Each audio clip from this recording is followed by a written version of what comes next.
Hey again, everyone. Welcome to the Voice of College Football. Let's enjoy the night. Let's have some fun. Let's talk college football. We don't get an opportunity to do too many more of these, at least in the regular season. Just two more games left. Just two more games left. Not if you root for Georgia, not if you root for Michigan. But hey, we should honor. We're going to be too busy with Rivalry Week, and we're going to be too busy with Thanksgiving week. And that reminds me, trying to condense all the college football content into fewer time, less people going to be available. I'm going to be kind of out of it on Thursday as well, to a certain extent. We'll see. But it's Rivalry Week next week, so that's the big focus. So, it just hit me. We should honor the teams that only have two games left, the fan bases that only have two games left. And for a lot of them, I'm sure they would say, you know what, it's kind of better that way. I'm going to be out of my pain and suffering here soon. I'm kind of looking forward to the end of the season, getting out of this and not having to deal with the misery of Nebraska football every Saturday, for example. But for some of you diehards that really embrace the games regardless of the win or the loss and just want to see your team play and love college football season, and especially your team, and you only have two games left, I went to the trouble of really going into some serious set design tonight. You can imagine what this took me to design this in regards to the big matchups in the Pac-12. Let's feature the Pac-12 here this weekend. It's practically a semifinal weekend in the Pac-12 with USC, UCLA, of course, from the Rose Bowl. We have established this for a long time here at the Voice of College Football, the most aesthetically pleasing game in all of college football, especially when they play at the Rose Bowl. This can't be denied. This cannot be debated in any way. It's the most aesthetically, and for those of you who are verbally challenged, it's the best looking game in college football. USC, UCLA, best looking game in college football, especially at the Rose Bowl, especially if they'd be playing during the day. And then the other semifinal, quasi-semifinal in the Pac-12, Utah and Oregon. Set design here, Georgia, Kentucky, they're playing this weekend. So rarely do we have enough helmets to actually match the teams up. Wisconsin, Nebraska back in the back, because we were doing a preview on Wisconsin, Nebraska. So they are facing off. Of course, that game, it doesn't mean a whole lot, but Miami and Clemson, you probably can't see it on the second shelf. And there we go. The helmet count needs to increase, and I will get you a mailing address here soon for that. Yes. So many of you were so kind in sending me helmets for a long, long time. And there was actually a period of time where we actually let you know, okay, you can send them to this mailing address, and you guys were just phenomenal in terms of sending the helmets in, especially a couple particular Pac-12 fans that sent in, like Washington State, Stanford, who else? UCLA, of course. We had USC, Oregon, Utah.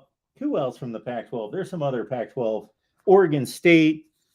And we got to 31 helmets, I believe, is the count. And then I had to halt the mailing of the helmets. So that kind of slowed our mow there. And we need to pick that up again. So you know what? Take a look at it. Those are the big matchups of the weekend, at least the ones that we could accommodate helmet matchups. But we are going to honor those teams that cannot play in postseason play. So really, it's not that many because, of course, the bowl system is like 41 games, 82 teams out of 131, 82 make it out of 131. It's not hard to make a bowl game. You have to really suck not to make a bowl game. Nebraska, you really have to just freaking suck over and over and over for Nebraska. It's pathetic not to make a bowl game. It's really pathetic. But we're going to honor those teams and those fan bases that cannot play in a bowl game.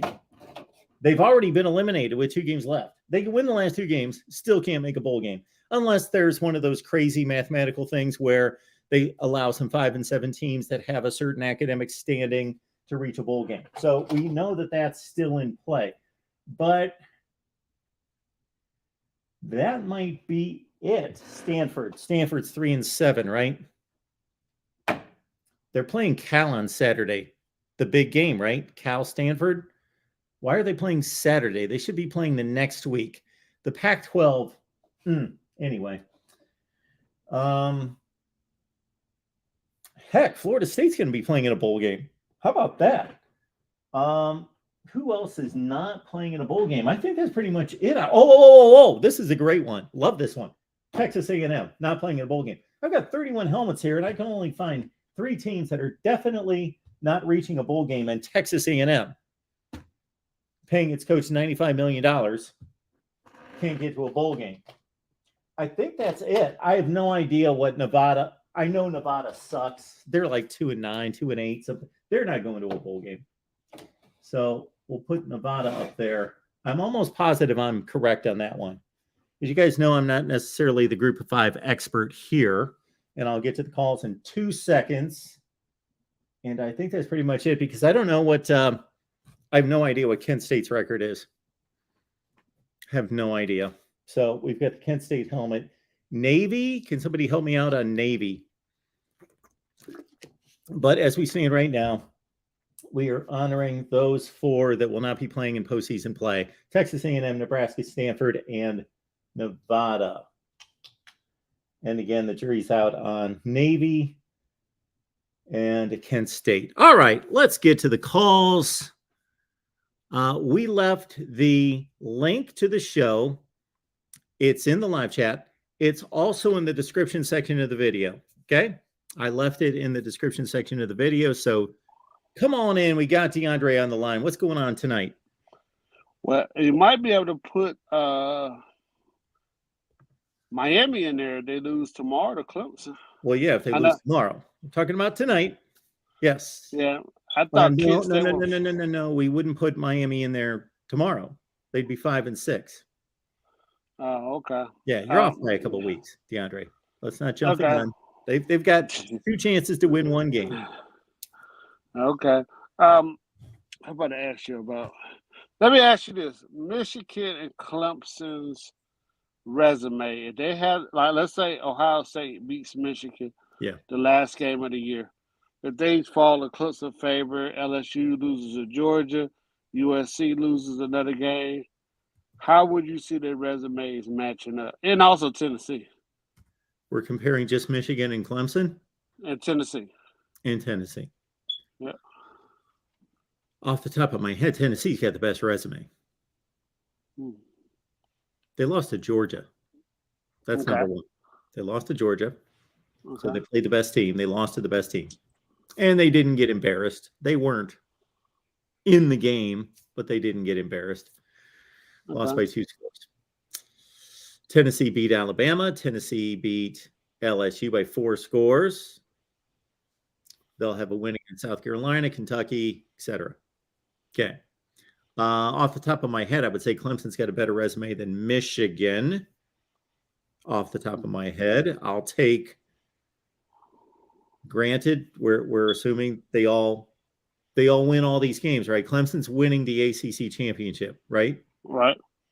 Okay. Well, Clemson will have wins against North Carolina, South Carolina, Florida State, NC State, Wake. We'll even still throw Syracuse in there at 6-4.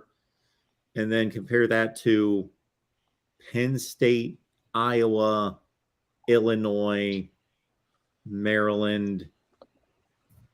Clemson actually, for as weak as I think the ACC is in certain ways, in the other division, not in the Atlantic, but in the Coastal Division, if you play in the Atlantic, it's almost, the ACC is almost in this way different than the other conferences. If you play in the Coastal, you play almost in a different conference than the other. And the reason I make a difference between that and the Big Ten is that there are more crossover games in the Big Ten. So playing in the Atlantic Division is so much tougher than the Coastal, and Clemson would have a better resume, even though they would not have as good a loss as Michigan. The wins are better. They're deeper. Right. And they got, I think, if you don't count Syracuse, you got to count Louisville too, right? Because Louisville beat Central Florida, and who else did they beat? They beat somebody else that was. Big Wake. There was somebody. I thought it was somebody else they beat that was pretty good this year. Wake. Wait, that's it. That would be Louisville's best win outside of Central UCF. Florida. Yeah. Okay. But yeah, I was it could beat wondering. Kentucky in a couple of weeks. So, yeah, the reason why I bring that up, I know you can't tell me what other people are thinking, but the reason why I was asking because how will Clemson winning the ACC championship compared to Tennessee and Michigan not winning it, winning their conference championships? I know the committee. In your opinion, how would that affect the committee? How would you go about looking at that?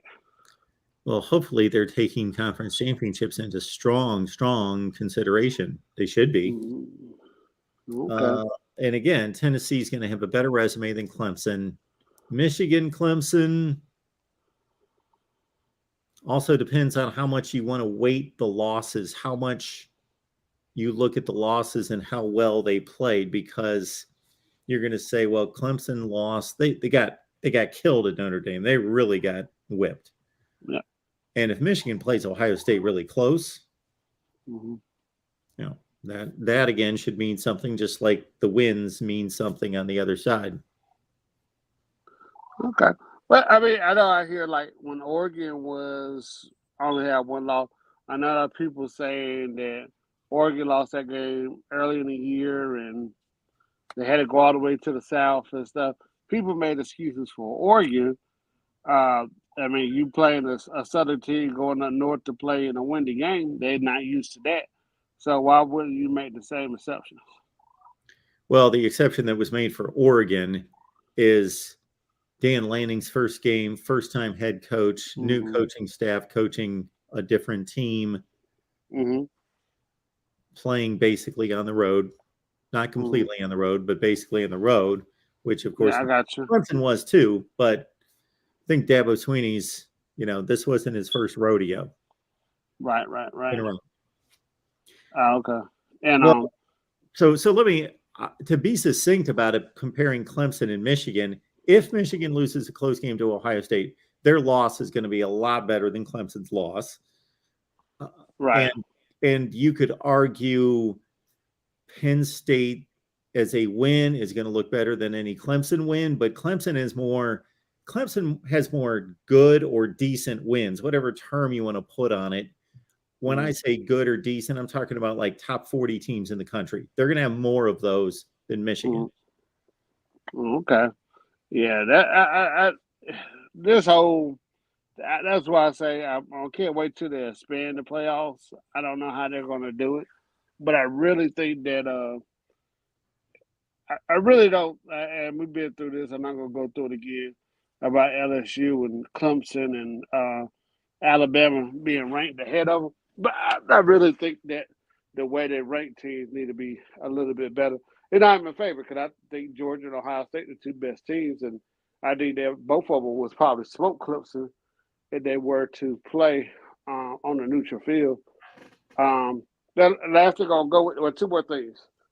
What I keep hearing when you have your late night talk show. I know you're not on it, but you're everybody keep bringing up BYU and Washington. What's the thing with that? Because I know I was the first one to ask you about BYU back in '84, and I know you said Washington should win it. What's the joke about it? There's somebody that disagrees with you that Washington should have won the championship that year because BYU's schedule was so weak. We've got a beloved viewer and caller, Mr. Chris Foote, and he loves this conversation. I produced a video. I think because that's what I asked. Yeah, I'm the one that got you to do it, remember? Yeah, with the dispute. Yes, you did. You said, let's sort out some of these years. And I love doing these videos. These are some of my favorite videos to produce. But nobody else watching but me. Yeah. There's like 200 people that like to watch them. That's it. That's not enough. But we did 83, 84. We did 90, 91, 96, 2000. Anyway, so 1984, Chris really got after me about saying that it's a disputed national championship. and that Florida and especially Washington deserve a share of the national championship because BYU went undefeated. Yeah, and worse than they played this Pitt at the beginning of the year, and turned out to be 2-11 or something like that, right? 3-7-1. Yeah, Pitt. They were number 3 in the country to start the season, and that's when BYU beat them by 6 points. And so, to me, that's not a win against the number 3 team in the country. Of course not. Maybe some writers forgot that Dan Marino got drafted. So anyway, and that actually Marino had played 2 years previously. But anyway, BYU just didn't play a good schedule. They did not play anyone that was better than, I think Air Force went like 6-4-1, 7-4-1. That was the best team that they played. And then even in the bowl game, they played the worst Michigan team that you can find between the late 60s and Rich Rod in 08 or 09 that went 6-6, and they had to score a touchdown in the last minute to beat Michigan in the Holiday Bowl. Now, is it BYU's fault who they played in the postseason? No, but they just didn't play a good schedule at all. And I'm just saying it's a disputed national championship. I'm not trying to take a national title away from BYU. I'm just trying to say, should a team be awarded a national championship that didn't play anyone in the top 40 in the country? Okay. Now, last question. I'll let you go because I'll let everybody else get a chance. I think it was 94. Auburn went undefeated, but couldn't win it. So who won it that year? 94 was when Nebraska and Penn State both went undefeated, and they were splitting the polls the whole season. Then near the end of the year, everybody went Nebraska, and they finished number 1 in both polls. Oh, okay. I can't remember who won it that year. Okay. Well, I'm going to let everybody else get a chance to talk. I don't want to keep you hold up too long. Well, you have a great night, Mark. Yeah, and DeAndre, we'll double check this, but I believe it was 93 that Auburn went 11-0-1. Oh, yeah, you might be right. I think it was 93. I just heard somebody talk about it one day, and I just wanted to ask. But all right, Mark. Go ahead, Mark. I was just going to say that was the Florida State National Championship in 93, and Notre Dame finished 2. Okay. All right. You have a great night, Mark. All right, DeAndre. Appreciate you calling. It's our guy, DeAndre. Love when he goes back into the archives, especially in the off season. In the off season, when we can just focus on the transfer portal, recruiting, NIL, all sorts of ratings and rankings. I'm going to rank everything this off season. We're going to rank everything, rate everything. It's a real MVP's on the line. What's going on, sir? Well, Mark, there was some pretty big news out this last few days from what I believe is the best conference in football, and that would be the SEC. Mark, Greg Sankey has stated that there will be no more divisions once Texas and Oklahoma joins the SEC. Did he say that? How did I miss that? Okay, all right. The SEC is as far as I'm aware, is the first conference to get rid of division and add teams. So, just being a trailblazer, Mark, what do you think about it? So certain teams can feel good about finishing like 14th in the SEC, 15th in the SEC, and then, of course, Vandy 16th in the SEC. That sounds awful. We finished in 16th place. Okay. So it's all just going to be one big lineup of teams. Okay. Well, that's what I'm assuming no division means. Well, it sounds like I need to get on a video because I'd at least have my opinion on the way this should look. The next thing that they have to figure out would be scheduling. That makes scheduling, I don't want to say easier, but they'll come up with some kind of formula. But I think they just need to go through and say, okay, who does each team need to play every year? Who does Kentucky need to play every year? Well, they should play Tennessee every year. Is there anybody else that Kentucky should play every year? In conference or out of conference? In conference. Oh, no. Tennessee. Okay. I don't think so. Like, I hate these systems that like force rivalries because they think everybody has to have the same format. No, some teams need to play 3 teams, some teams 1 team, some teams 4, whatever the number is. You can build that into the schedule every year and say Mississippi State, who's it important for them to play? Ole Miss, that's it. No one else. Okay, move on. And then you come up with some kind of rotational system for the rest of it. Yeah, I don't like it that we play Mississippi State every year. Yeah, it doesn't make any sense. It's a placeholder. Yeah, exactly. It's a placeholder. I mean, it's cool that we've been playing them just as a team because they're about the same quality of team as we've been, but they're, I have no affiliation with Mississippi. Sure. I don't, there's no rivalry that's formed there just because we play them every year. The cowbells, I think, are annoying, but I don't think that's just a me thing. I think that's a general consensus across college football. Yeah, I got introduced to the cowbells when I went down there and would be at the home games and listening to them, and I guess I got used to them or something, but it is a piercing sound. But yeah, it's a placeholder for those teams. Just because Tennessee and Alabama have to play and Auburn and Georgia have to play, then the rest of them are just placeholders. They have to figure out that, South Carolina and Texas A&M have to play every year. Why? Okay. Yeah. From what I'm being able to find, he said that Sankey said, and this is from SI.com, we right now are not thinking about maintaining a 2-division format for football scheduling in the SEC. It would potentially be one single division with the idea that we want to rotate our teams through our campuses more frequently. We have big brands with big entrants and large following.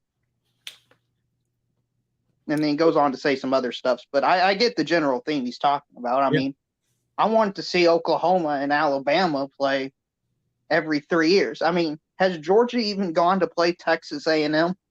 I don't think they have. No. Which is crazy. I mean, if you're in the same conference, at what point does it feel like you're not even in the same conference if you haven't played at their home venue in like 8-9 years? That is crazy. That is crazy. They've never, I'm almost positive you're right. They joined in 2012. We're sitting here in 22. That's 11 football seasons, and they haven't gone. Georgia has not gone to Texas A&M. Texas A&M went there a couple of years ago. Yeah, I think so, but I don't think Georgia has ever traveled to College Station.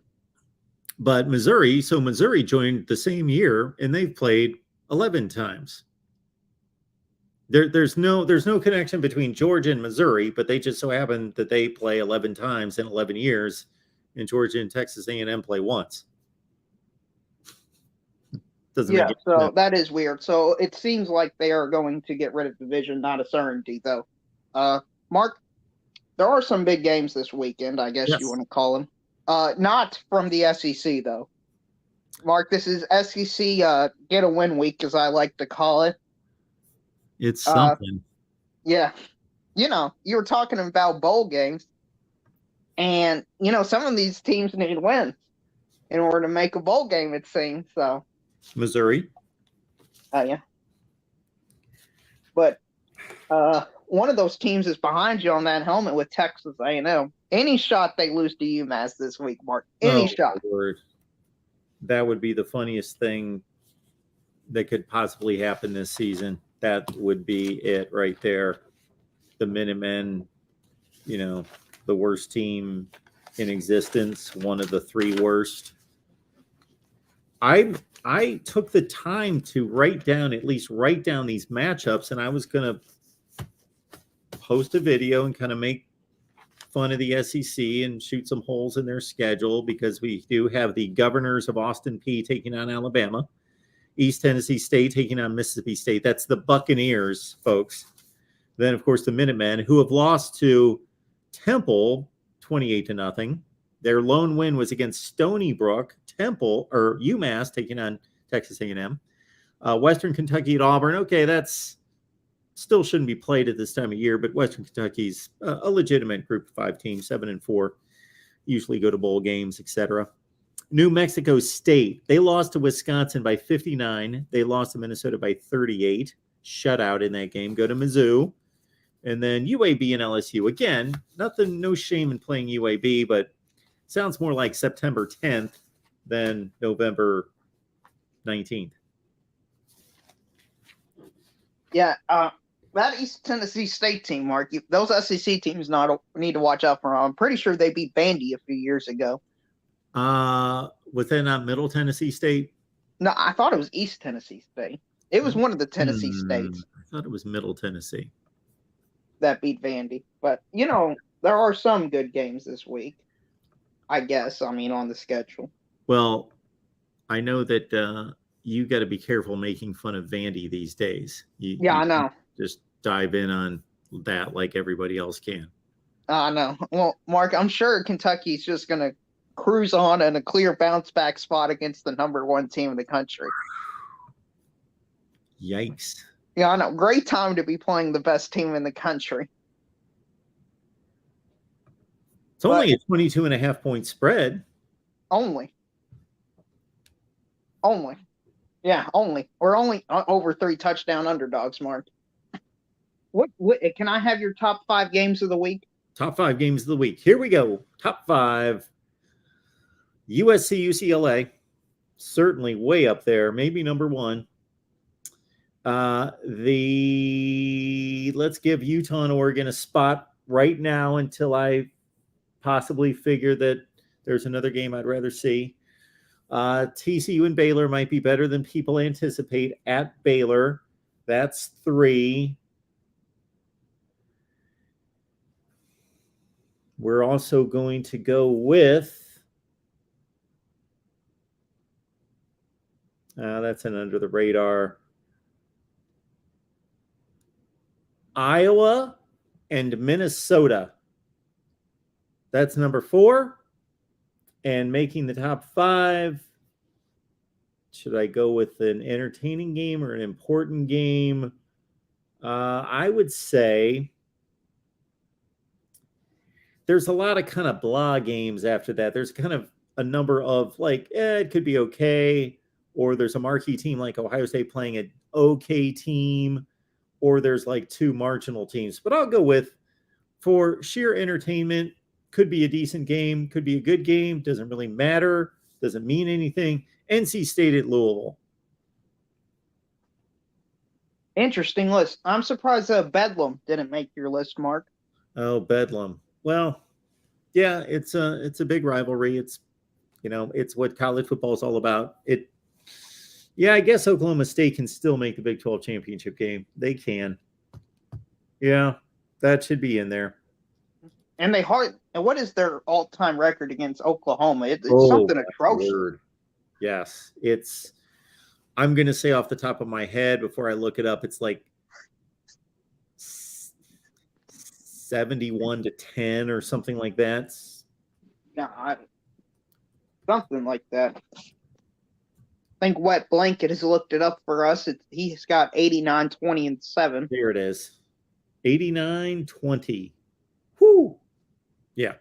That you'd think it would be more competitive than that. It's kind of surprising. They've almost played 100 games, it looks like, and that's a pretty significant gap between those 2 teams. They played 116 games. Significant gap, Mark. Yes. Which game, between Ohio State and Michigan is more in a look-ahead spot? Ohio State at Maryland. And what do you think the odds of it being close? Not that they lose, just within 7 in the 4th quarter. I give Maryland about a 20% chance of staying within a touchdown. Okay. And, Mark, next week is when the real game compared to this week. Next week we got the Ohio State-Michigan game. We got Auburn-Alabama. We got some big games coming up next week, Mark. So are you looking forward to all the talk between that Michigan has won the last game and that it's been 364 days since Michigan's won all that talk? Yeah, it's going to be a whole lot of fun next week. And it's a short week, too, because before we know it, we're going to get through tomorrow's games. It's going to be Sunday. And really, Wednesday night, you're going into Thanksgiving, and Thanksgiving, people have checked out to a certain extent. And boom, there are going to be games on Friday. I know Ole Miss and Mississippi State play Thanksgiving night. But other than that, it's really a short week. It gets here in a hurry where it's going to be boom Friday, and we're going to have about 20 games on Friday and then on into Saturday. So we're going to have to make the most of it. Oh, yeah, and probably the most surprising result of this week, I would say so far, is I'm not sure if you caught the Tulane SMU game last night, I saw but a little bit. yeah, Tulane looked like the completely better team. I mean, Yeah. I know SMU's 6-5 now, but I was expecting them to put a little bit of resistance, but Tulane looked like they could do whatever they want, Mark. Well, as it stands right now, UCF beat Tulane head-to-head, so they've got the edge for that New Year's 6 game, but they might have a rematch. Aren't they? I thought they were in the same division. Let's see here. No, In the they American went to one. I believe that they went to one. Yeah, they scrapped the divisions here recently as well. I think they did that like 2 years ago. They just take the top two now. So you're telling me, Mark, the Pac-12 wasn't the first conference to scrap divisions. They were the first Power 5 to. Yeah, I gave them a little bit too much credit for that too. Because, yeah, this was a couple of years ago that the American went to this. So right now, Tulane's 6-1, UCF's 5-1, Cincinnati's 5-1, and Houston's 4-2. I got to think that they lost the 2 games to the other team, so they don't really have a shot. It's down to those 3. And so there you go. You could have a rematch for the conference championship game. Yeah, that'd be fun, Mark. Unfortunately, with this week, there just isn't a whole lot of big games to talk about. I mean, even College Game Day, they're going to what, Montana versus Montana State? Yeah, they like to do something like that every so often. Yeah, I understand, but I wish during like the final few weeks of the season we would have more big time games. Maybe if there was a college football commissioner,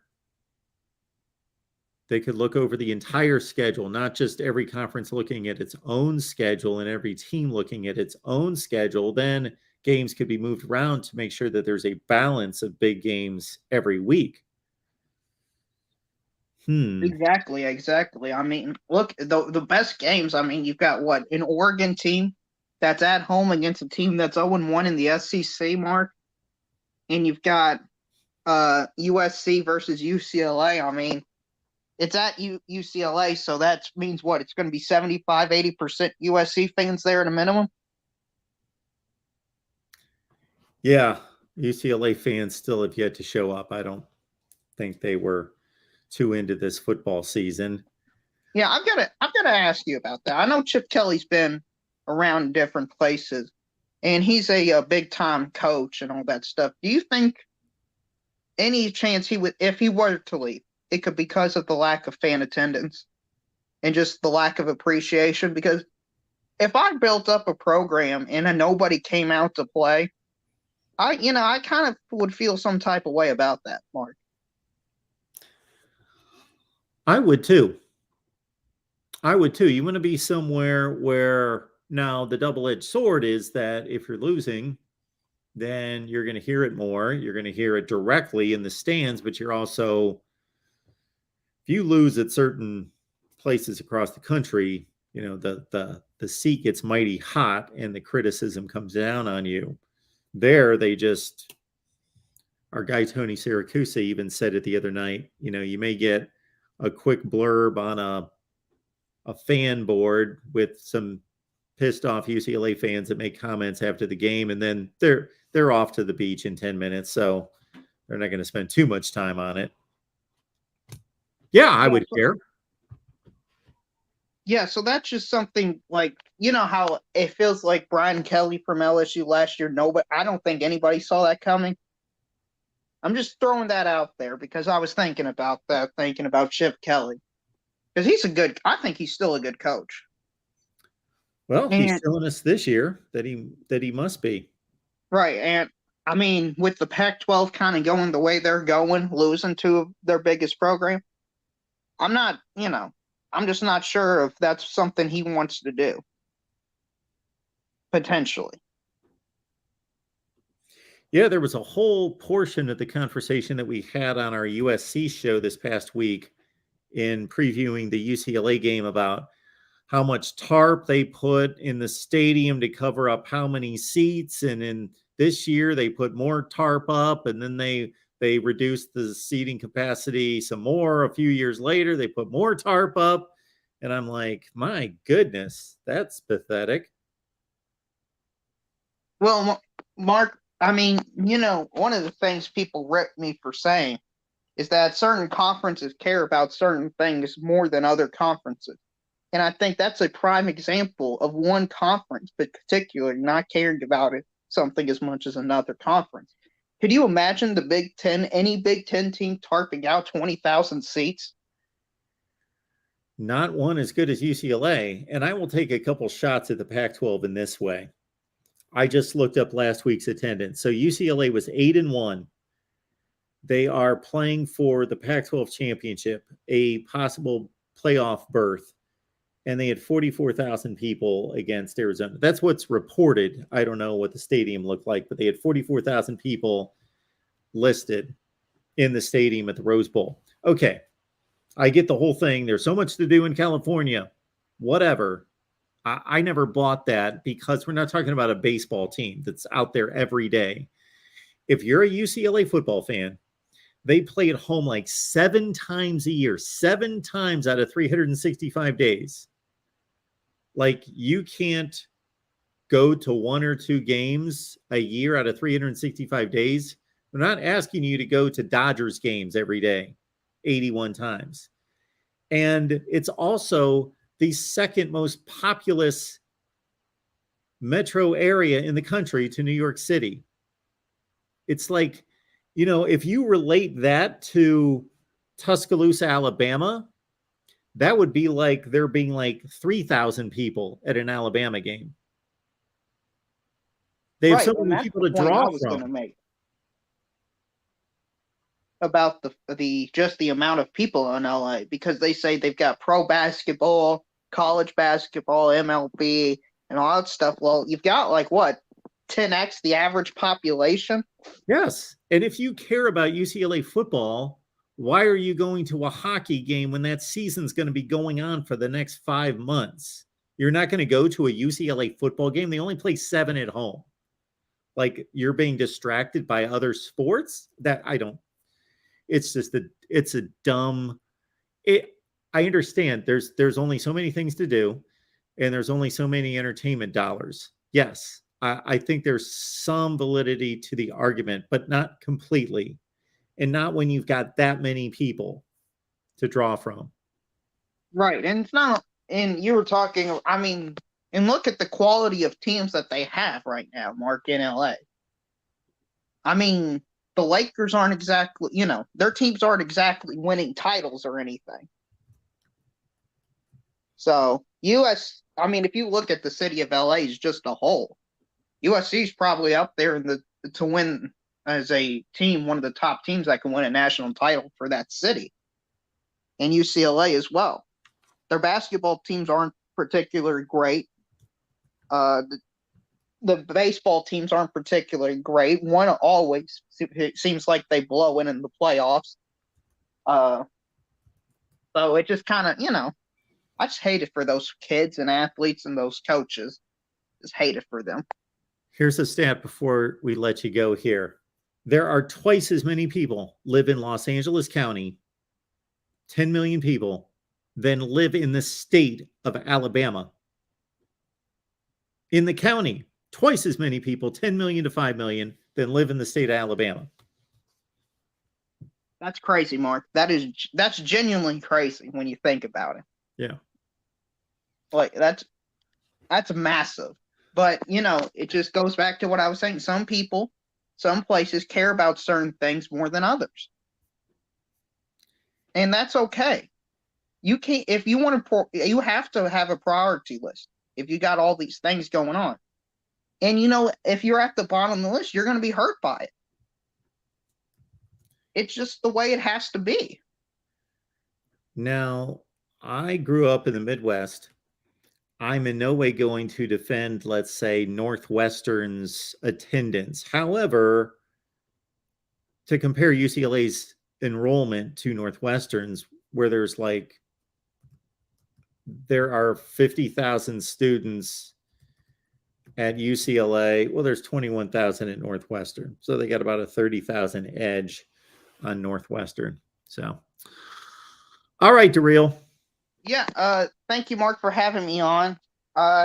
Thank you for everything you've been doing. Hit the like and subscribe button, people. Congrats to those list of teams behind you that couldn't make a bowl game. There's always next season. And have a great rest of your day. Thanks, man. All right, Shoelace Sooner, thank you so much for the contribution. We appreciate that. Thank you for your suggestion on where I should go on social media to expand the product. Thank you, Shoelace Sooner. We appreciate that. Hopefully you heard my response. We appreciate that. And once again, Nebraska, Stanford, Texas A&M, Kent State, and Nevada have no chance of going to a bowl game. Buckeye Mike, how you doing tonight? I'm doing great, Mark. Good. How are you doing? I'm doing great. So I went and hung out with Jeffrey and the boys last night. Since you couldn't be on, I was very sad, but gotta find the Phil somewhere, right? So in honor, Yeah. So you were on with, you said Jeffrey? Yeah, Jeffrey, Okay. Will, and Awesome. Jackson. Very nice. So in honor of Jeffrey tonight, I went in the back of my closet and I dug something up. What do we have? An Indiana shirt? Indiana. You've got an Indiana Hoosiers shirt. Is that what that is? Yep. Where did that come from? Picked it up when I went to Indianapolis earlier this year. Okay. You're an Ohio State fan who purchased an Indiana shirt. I just needed something from my trip. Okay. By the way, is my audio coming in okay today? Loud and clear. Cool. So what I purchased, actually. Because I went back and listened to the show last night, and my audio was terrible. It sounded like I was underwater. Yeah, I could hear how that could be possible. Your story from Indiana there, from Indianapolis, reminds me of when my kids were little, and I used to take them to various Major League Baseball stadiums when I was a huge baseball fan. And I would take them to various Major League stadiums, and they always wanted something from whatever stadium we went to. And we went on all sorts of trips to different MLB stadiums, and they would always want something. When I took them to the new Yankee Stadium, though, I was proud of both of them because I had indoctrinated into them so much hate for the Yankees. They didn't want anything. They didn't mention it. And so I thought it was kind of curious. And I said, you don't want to go to the gift shop? And nope, we refused to buy anything Yankees, wear anything Yankees. No, we will not do that. So yes, smart man. Yeah, good kids. I love the fact that you have A&M back there.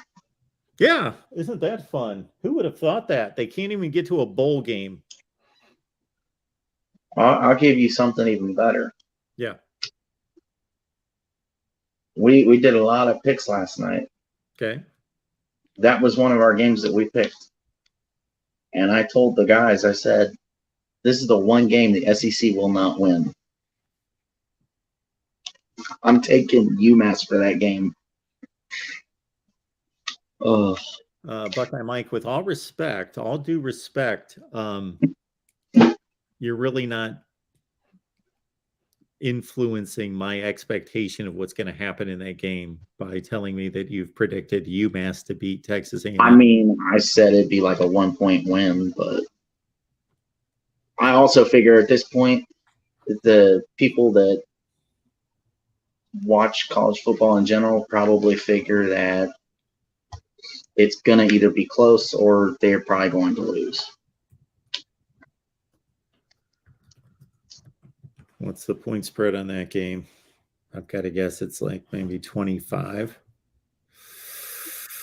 33.5. Oh, I don't think they'll even cover. If they do win, I don't think they'll cover A&M. Yeah, I don't think they can score 33 points. Mm-mm.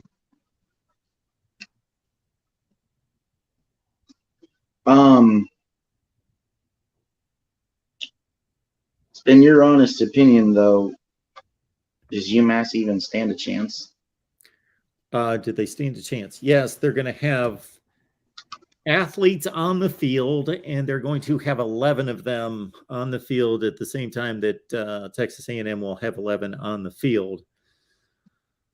Man, football is a long, long game. If this was basketball, that would be different. But man, there would have to be so many things that would have to go right for so long. I just can't imagine if UMass wins this game, Jimbo Fisher won't be able to even, drive around campus, go back to his office, go back to his house. They should take him straight to the airport. It's exactly what I figure. I figure if A&M loses this game, they're probably going to work some kind of deal out for his buyout. Yeah, and I think that's a interesting point that you make right there. And I've said that many times when people bring up the buyout. I think that the buyout can be reduced. I think that they can give. We've seen it elsewhere that there can be a negotiation on the buyout, and some other considerations made to, let's say, reduce that from 85 million to 60 million. And I know 60 million sounds completely ridiculous to pay off a coach, but if it's being done in other places like Auburn, paid Gus Malzahn $23 million a year and a half ago. Now they're paying Brian Harsin whatever that is. So they've coughed up $35 million in the last year and a half. Well, if you make the comparison of how many resources Texas A&M has compared to Auburn, then why can't they pony up 60 mil? Right.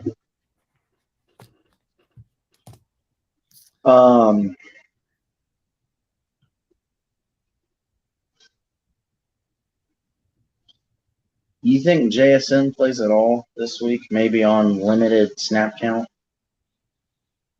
Just to give Michigan something to, in the back of their minds, kind of prepare for, like maybe he'll play. He's going to have to be completely, totally healthy.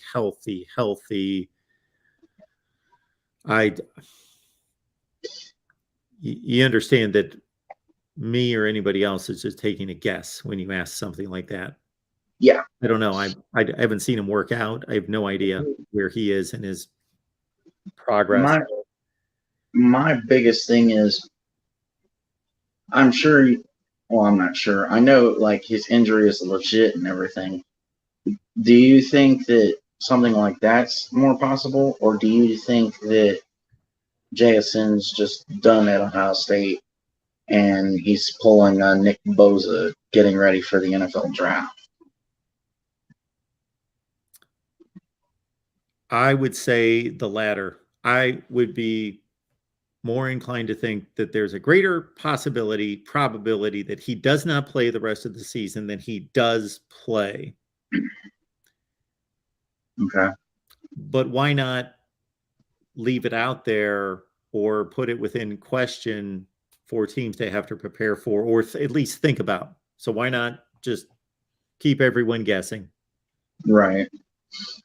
Now, maybe I'm crazy, but the second game on your screen there, yeah, the Illinois at Michigan, that spread is like 17.5, 18. Yeah. I took Michigan to win, but Illinois to cover because I think that it's too big. a little too big. Okay. I sound crazy. No, that's why there's a spread of 17.5. Vegas draws the line at what point spread basically balances out the matchup. So nobody sounds crazy taking either team on either side against the spread, because that's why the spread is where it is. Makes sense. As far as the spread, the other thing that was weird to me was Baylor TCU. The spread's only like 3 for that game. Yeah. I felt like that was too low. Definitely, Baylor could probably cover that. I took them to win too, but Oh, wait a as minute. far This winning, spread is crazy. Why? well, to me, like I get TCU should be a bigger what favorite, TCU's right? done. Sure. TCU should be a bigger favorite. Right. Yeah. Yeah, it's only a 3-point spread. Yeah. But TCU's basically beating everybody by a touchdown all season. Right, and I figure that's why it's And they're on the as road. low as it is.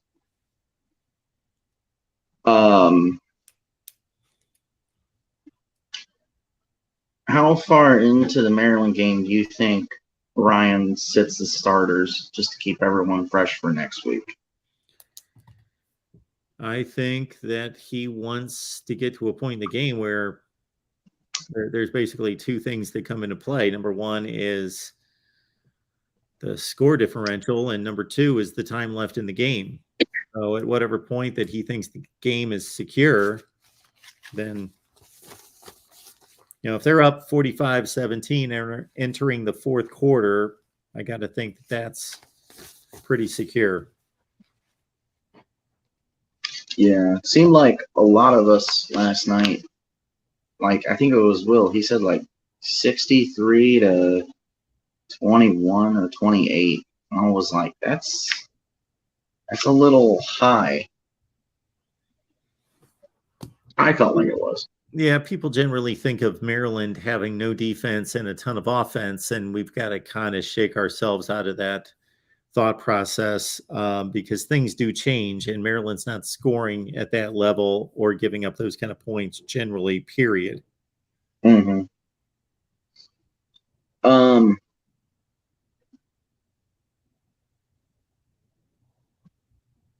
If you had to guess right now, how would you think the game next week would go? How do I think it's going to go? Yeah. Oh, my goodness. How's it going to go? I mean, I know you've been saying it's going to be like 31-28, 35-31 kind of game, but... No. I never said that. I said that. Oh, you were saying that's how it would have to be for both of them to get in. People are looking for college football playoff scenarios, and that's what it would have to be to keep the loser, in the conversation. I think that Ohio State's a more talented team, and I think Michigan's generally playing better.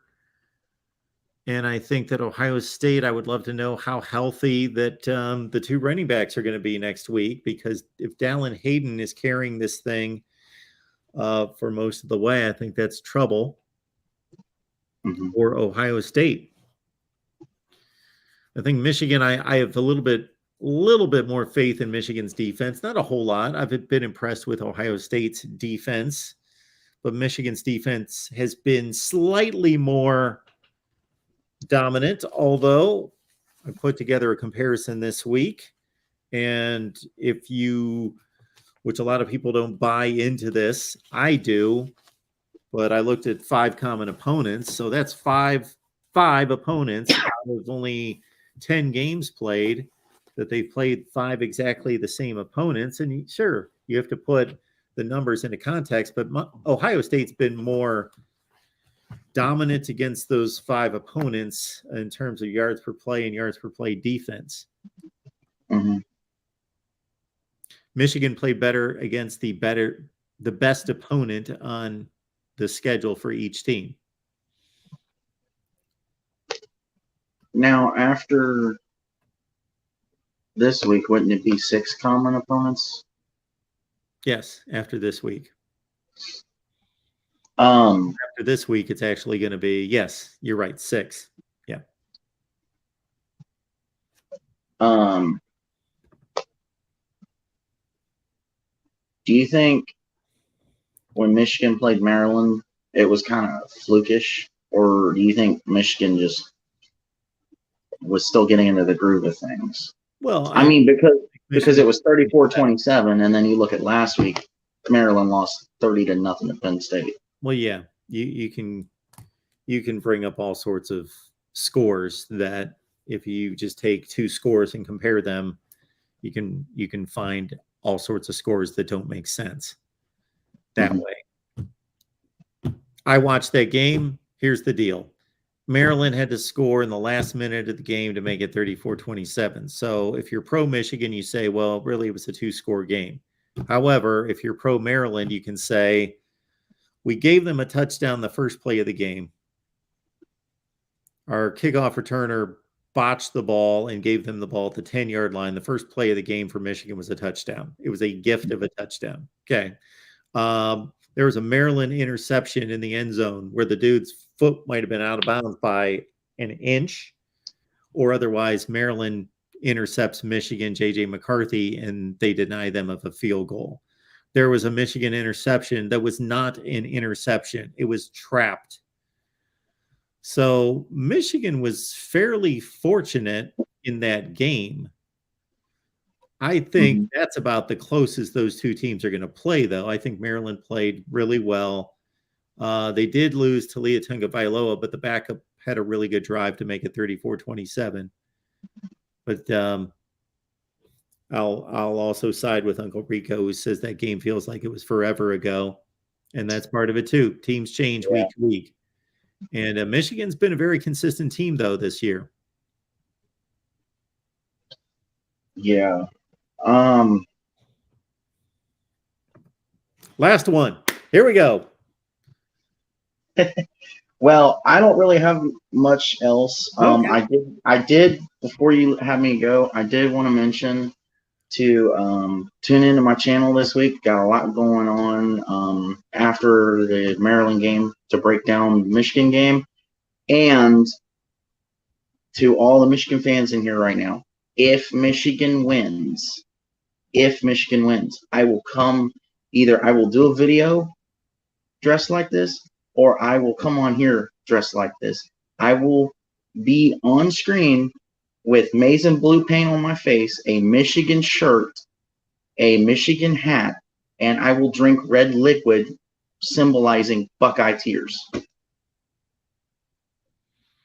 All right. I can't say that I'm looking forward to that. I don't know if anybody else is, but certainly you may want to keep that on your channel. You can make that the big draw on your channel. All right, Buckeye Mike, appreciate you being here. We'll see you soon. Have a good one. You too. I definitely want the folks that support us here at the Voice of College Football and are on here all the time, and I bring it up all the time, support or promote your channel, promote your podcast, whatever you want to promote. It just struck me as Buckeye Mike was doing that. I thought, I guess we do this way too much here because people just now, they just promote their channels and everything on here, which is perfectly fine. Again, everybody's really good to me, and I want folks to be able to get out there and see other people's content and so forth. But do other people do that? I don't know. Is Josh paid on taking calls? Does he take calls? I don't know if he takes calls. Does Josh Pate take calls and people promote their channels? All right. Anyway, here we go. We got Landon on the line right here at the Voice of College Football. Who's on the line? Hey, Mark. Thanks for taking my call, buddy. Of course. How you doing tonight? I can't complain, but I probably will. Good. Either way, that's why we're here. Yeah, my man. I kind of want to piggyback on what you guys were talking about there. I saw your segment with Steve Dace on the Michigan podcast earlier this week. And I tend to think as far as 2 Big Ten schools getting into, the college football playoff, I really got to think that that's significantly low probability. It seems as though you got to have Clemson, USC each get another loss. You certainly need Tennessee to lose, which seems highly unlikely based on their schedule. You need TCU to drop 2 more. It really just does not seem very likely at all that the loser of Ohio State, Michigan is going to find their way in. And I would say particularly for Michigan, considering their schedule. Their strength of schedule and strength of record is not going to be very good. They don't have a signature road win at all this year. I even tuned in to a Detroit radio station, Mike Valenti and those guys on 97.1, and they were talking about just how down the Big Ten is this year. You know, they were going on like it's historically bad. So there's not really a lot there to prop up a strength of record in any substantial sense. So I just kind of want to get your like genuine take on it. I know you can kind of throw scenarios, so to speak, and you know, from what you were saying, if the score was close and this and that, but in all probability, I got to be honest, it's not going to happen. The winner of that is going to the playoff. The loser is not going, and there's really nothing to whine about, to be quite honest. My approach to the whole thing is handle your business. Don't leave it up to the committee. Don't leave it up to analytics. Handle your business. If you lose, you get what you deserve. So I don't know the guys that you were listening to on the radio, but anyway, they could be really good at what they do. The only slight adjustment I will make to what they had to say about the Big Ten is that there are very few games that we can evaluate the Big Ten on playing outside of conference. The Big Ten didn't play well outside the conference, but it didn't play deplorable. The conference is like 5-6 against the Power 5. What I would say is that the top half or the top third of the Big Ten is historically bad, isn't as good as it usually is. But it may in fact be that there's more competitive teams down the rungs in the Big Ten. Yeah. Once these conferences start playing each other, what are we rating? The only thing that has to be determined is the distribution of the power within the conference. Yeah. Well, and I think you hit on it. That's why I think these cross-conference games are so significant during the regular season. Bowl games have been irrelevant, I think, since 2006. Ever since the BCS championship was a standalone game and they took it out of the bowls, I feel like from that moment on, bowl games have been somewhat irrelevant. So you got to catch regular season non-conference matchups in order to catch the value of what teams are capable of. And that, other than that, you try to draw some metrics in terms of scoring efficiency and things like that outside of team talent composites, which is somewhat subjective. I think it's a fairly accurate science, to be quite honest. I mean, if you want to squabble, is Alabama's roster number 1 instead of Georgia? No, I think Georgia's number 1. Okay, but either way, neither Georgia nor Alabama is the 15th most talented roster, right? Like the error margin isn't that substantial. So outside of these cross-conference games, it is difficult to weight, the value of what a conference is able to do. That's why I'm a proponent of playing less conference games and doing more of these cross-conference battles during the regular season. Like everybody dropped to like 7 or 8. And spend more time another Power 5 opponent to sort of gauge these conferences a little bit. But that's an interesting idea, and I would support that if these conferences were smaller. If this was 1985 and the Big Ten had 10 teams and the Pac-10 had 10 teams, etc., and you wanted to do that, I'd say absolutely. But if we were going to play 7 conference games in a 16-team SEC, then what you do is then you have too much disparity in the strength of the conference schedule. It makes it more difficult to make a balanced, equitable conference schedule. Right. So are you going to draw Vanderbilt, Missouri, South Carolina over and against, Georgia, Alabama, LSU? Right. I see what you're saying. Hopefully the schedule makers aren't that stupid to work up one team like that. But to take your point, to make it more reasonable, there are teams that you have no idea how well they're going to do. And of course you have to stay with certain formats within the conference schedule. You got to keep rivalries intact. You have to not, you have to look at, okay, well, these two teams haven't played for 7 years. They need to play all those things put together. But, I've talked about this a number of times. The inequity in conference scheduling is ridiculous. And I won't do all the details, but I have in the past that I would like to see more equity but it would be fascinating to go your route and say, okay, there's 7 Big Ten games and they're playing 5 non-conference games, and maybe they get, even if they got 2 G5 opponents, then they get 3 Power 5 games against the SEC and the ACC and the Big 12 team or whatever. And that's my thing, Mark. I don't think that we should just bludgeon these young men to death and make them play just 12 grueling games, like 10. I'm sorry to interrupt, Landon, but no, Marty, if we could play, if this was a video game, that'd be great. And then we could have Ohio State play Clemson and Alabama and Oklahoma every week, and you'd really find out. But it's not a video game. Yeah, that's right. That's right. These are young men, and they only practice 17 hours a week. And unlike the NFL, their access to medical attention isn't the same. I do think we do have one interesting aspect with Notre Dame and the ability to connect 3 conferences this year by playing, by certain measure, the 3 best teams in each conference with the ACC, Big Ten, and Pac-12. I do think having to find threads like that to try to connect the conferences, particularly at the top in this particular year, even though Notre Dame played only one of those games at home, you still get a little bit of a gauge from the conferences at the top. But outside of that, you're right. This year, a lot of the non-conference slate makes it difficult. And when you bring up things like Michigan's defensive stats, well, this is why all stats aren't created equal. You look at the opponents they're playing. Well, how well do you know? Or I'm sorry, how good can you be? How well can you be convinced of how good Michigan's defense is based on the offenses they've gone against, right? Now, obviously, you'd rather them be ranked number 1 or whatever they're ranked. You'd rather them be ranked higher than lower. But lining up their schedule and seeing the types of offenses they've been playing against, again, teams that you've mentioned on your program, throughout the season, Iowa's historically low. I mean, how many teams, Nebraska's going through coaching changes and things like that. That's where, the data isn't equal in that sense, and why, and again, in my estimation, playing more conference games doesn't necessarily, help the situation, right? We need more cross-conference games in order to get a gauge to try to balance where these conferences are in some regard. But I was just curious of your take on that. Instead of everybody hiding in their conference, playing 2 G5 schools and just running, 10 conference games, that really doesn't tell you how conferences compete against each other, man.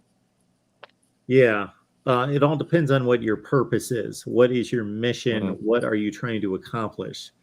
Yeah. So if we're trying to determine, if we say the most important aspect of all this is trying to determine the conference champion, then the conference season is the most important, and determining equity in a balanced schedule for everyone, so we get a clear conference champion that's not skewed by the schedule, is the most important. If we're trying to compare the conferences, then the most important thing is for them to play each other. Yeah, and I think what also helps is what you guys were talking about earlier, is eliminating divisions, in the sense that, divisions determine who plays for the conference championship. You can have divisions for scheduling purposes in terms of geographic regions and things like that to try to lessen the strain of travel as much as you can. But generally speaking, you pick the 2 best teams, right? So if this year in the Big Ten, Michigan, Ohio State, they'd play again a week later, because they're going to clearly be number 1 and number 2 at the end of it. They play in Columbus. Whatever happens. A week later, they play on a neutral field. There's your conference champ, regardless of what the divisions are. I think in a situation like that, even you could kind of have your cake and eat it too a little bit, because it would be settled on the field. I think it would really hurt the novelty. Novelty is the wrong word. The brand, the tradition, the prestige of that game to play a rematch. I think it would be fun and interesting one time, but if if the format of the Big Ten allowed for Michigan and Ohio State to play in the championship game, and we're sitting here 10 years from now and they've played 5 times in 10 years, back-to-back weeks, that I just don't like the look of that. It takes away from the regular season game, number one, which is, to Ohio State and Michigan fans, the weight of that game is everything. Like, I have a different perspective on it now that I'm older and I just have different priorities in life. And it's not the end of the world. But when I was 15, I cared more about beating Michigan than winning a national championship. Oh, wow. Is that right? Absolutely. Wow. Okay. Some of the worst losses that I've ever taken as a sports fan were games in which Ohio State was 6-4-1, played Michigan. Game meant nothing toward a Big Ten championship, but that game was everything. Yeah. And the reason I bring that up is then they're going to play the next week. And the issue for me would be not just that they would play back-to-back weeks, but what are the circumstances going into the first game, into the regulars? Because you sometimes would have circumstances where one of them doesn't have to win to go to the conference championship game. So what's their incentive? Right. And then the other one has to win to get to the conference championship game and set up a rematch. You have all sorts of, or if it was this year, neither one of them has to win. Right. They've got a 2-game lead on everyone. Neither one of them has to win, and they're going to play a rematch next week anyway. So what would that do to next week's game if they got to play a championship game the next week anyway? I think that needs to be avoided. Okay. Yeah. I can understand it from a fan's perspective, the emotional tie. I would argue or contend that if there was a rematch a week later, at that point, if they trade punches, then both teams could make a playoff, right? So if Ohio State wins at home, but Michigan wins on a neutral field, there could be a bit of an argument as to where both teams possibly deserve to get in, depending on the circumstances, injuries, how the game's unfolded, things of that nature. The scores are really close, something like that. You may find it as an added benefit. Now, with the playoff presumably expanding, there's nothing definitive that it seems like it's not going to matter. But I guess from somebody who's outside that footprint of the rivalry, I could sort of grant your point as that leaves a bad taste in your mouth. I just remember when Oklahoma and Texas played twice that year, right? I think that was 2018. Texas beat them earlier, and then Oklahoma got revenge. And it's kind of like it leaves a little bit of a bad taste in your mouth, I guess. Unless you're an Oklahoma fan, you felt like, okay, we justified our year, we got revenge. That was their only loss. It got them into the playoff and so on. But and the games were separated by 2 months. That's right. Yeah, that's fair. I mean, that's a fair point. And the other thing is the subjectivity of the playoff selection. So this has happened in the NFL where 2 teams have played in the last regular season game and then they had to play in the first round of the playoffs or a wild card game.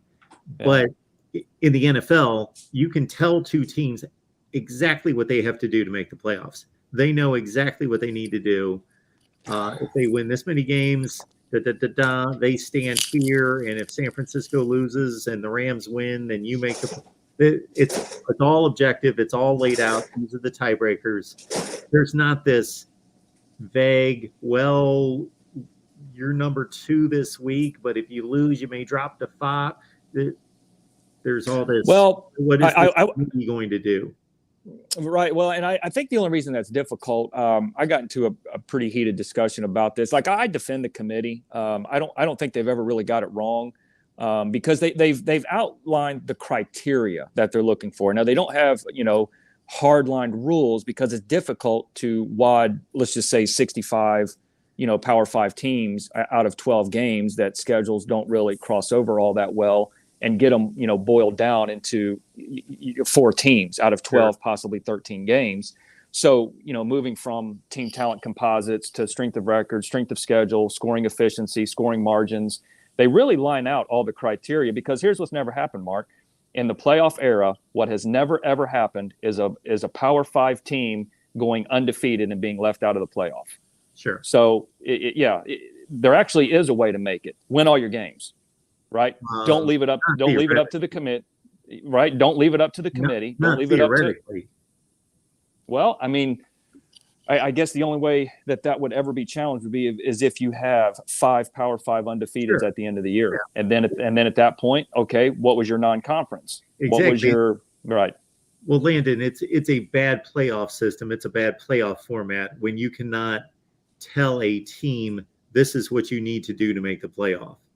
And exactly right. If all 5 conference champions went undefeated, one of them would be left out. Right. But that's where the other data comes in. Okay, what's your team talent composite? Okay, what was your scoring efficiency this year? What was your offensive efficiency? Yeah, but go ahead. It should be all about winning and losing games. And the only point I'll make to agree with you, I don't necessarily have an issue with the committee. They have a nearly impossible job. And when you say that they've never gotten it wrong, I would say that they've never decisively gotten it wrong. I can make an argument in 2014, 15, 16, 17, 18, based on their criteria, even in 2019, 20, I can go through every year, and even last year, I can give you teams that missed the playoffs and give you, based on their criteria, an argument as to why another team should have made the playoffs instead of a team that they selected. I don't think they did a poor job. I think they have an impossible job to accomplish. And you're right. They do have criteria that's well stated, but it's not prioritized. They've never prioritized it, I don't think, except for the first year. They made a big deal about conference championships because they basically wanted to tell the Big 12 and Baylor and TCU that they screwed up in not determining a definitive conference champion. And then they kind of backed away from that a couple of years later when they selected a non-conference champion. So they have the same criteria. They just order it and give it different levels of importance every year based on what they are trying to defend. When they try to defend their selection, they back up on some criteria and then push forward other criteria. But it's all the same every year, just weighted differently. Yeah, and it may depend upon, again, the least talented team to win the national championship last 25 years was that 2016 Clemson team. Their team talent composite rating, they were 13th in the nation. So you're still trying to get the most talented team. You know, the fellow I was arguing with was trying to argue for 2014 TCU, was trying to say how good they were. Yeah. And that was my point, was Ohio State had the 13th data point, and, TCU lost to the best team they played all year, and their team talent composite was like 30th. Ohio State had 40 NFL guys running all over the field. There's not a snowball chance in Hades TCU walks into a neutral field and beats that Alabama team. They weren't going to do it, whereas Ohio State had the horses in the stable to actually be able to do it, and it took it down to the very last play of the game to win by a touchdown.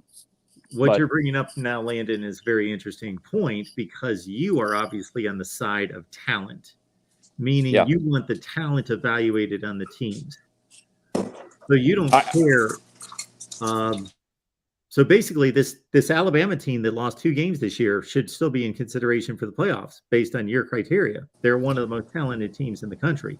Well, I think in terms of I will put it like this: if it comes down to a weighted discussion and the tiebreaker has to do with talent, I would say yes. So if you're considering, let's get away from a 2-loss team because they've already lost twice. Let's get to a 1-loss team.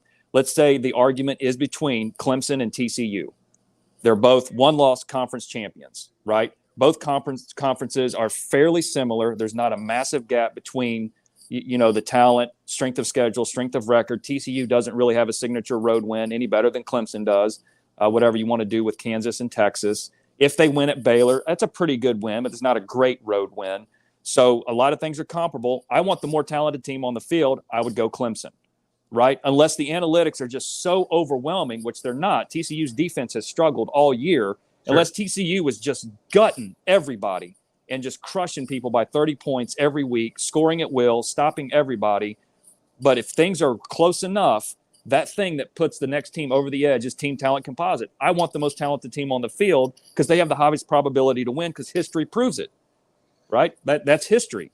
Nobody lower than the 13th most talented team has ever won a national title, at least in the last 25 years. So shouldn't we be evaluating each season on its own and not if we had a 2-10 team from last year suddenly become just a different team and they were competing for a playoff spot, we're going to hold it against them that they were 2-10 last year?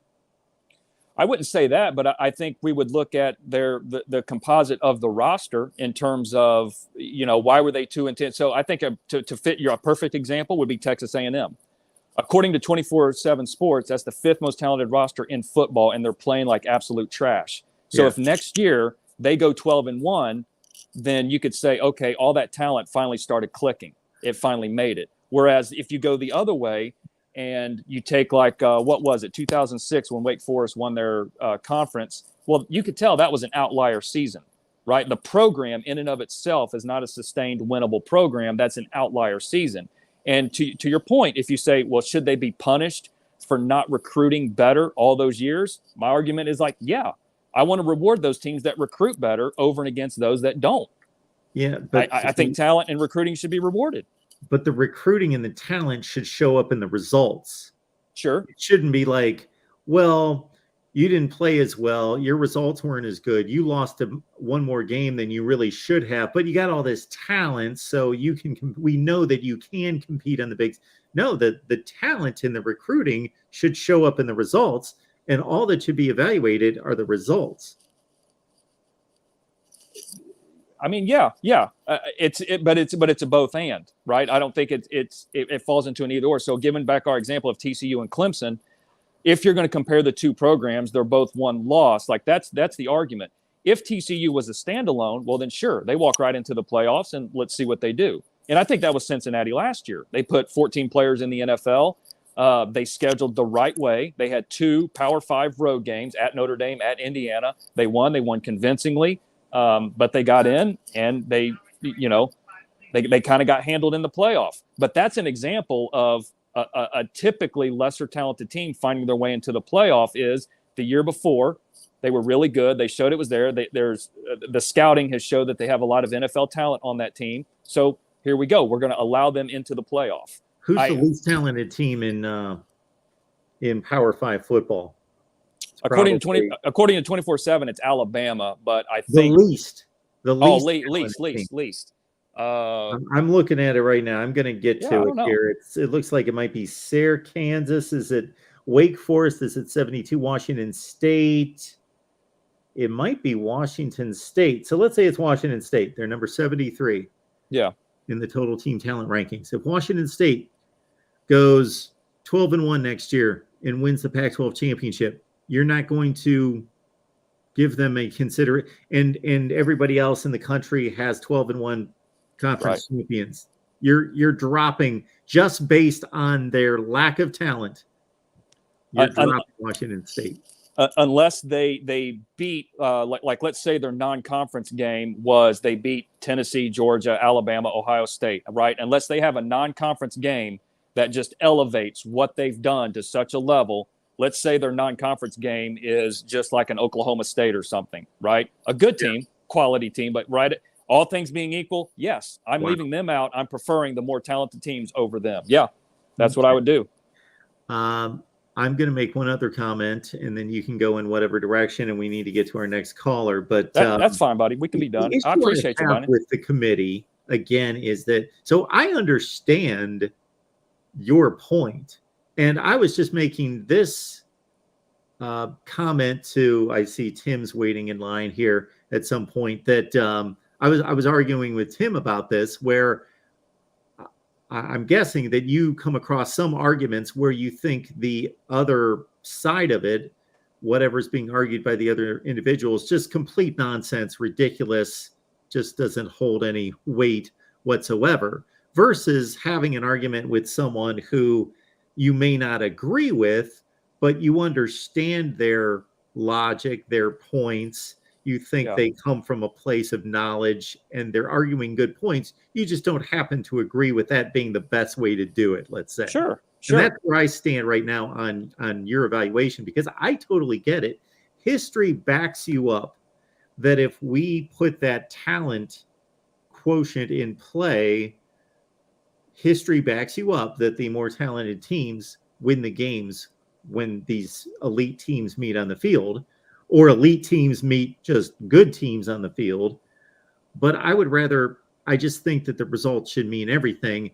And my last point will be, again, with the committee having various criteria that they seem to emphasize in some situations, some of the criteria, and pull back on other criteria. And then when the situation involves other teams, then they use their other criteria. Hey, we all do that. I get in arguments with people on here, and of course, I'm going to use certain points when they favor me, and I'm going to draw back on other points when they don't favor my argument. But the one phrase that they came up with, it seemed as though once we got about 2 or 3 years into this, and it may have been the Alabama year in 2017 when they failed to win a division championship and still got selected, where they just kind of seemed like the committee just kind of threw up its hands and said, we select the 4 best teams.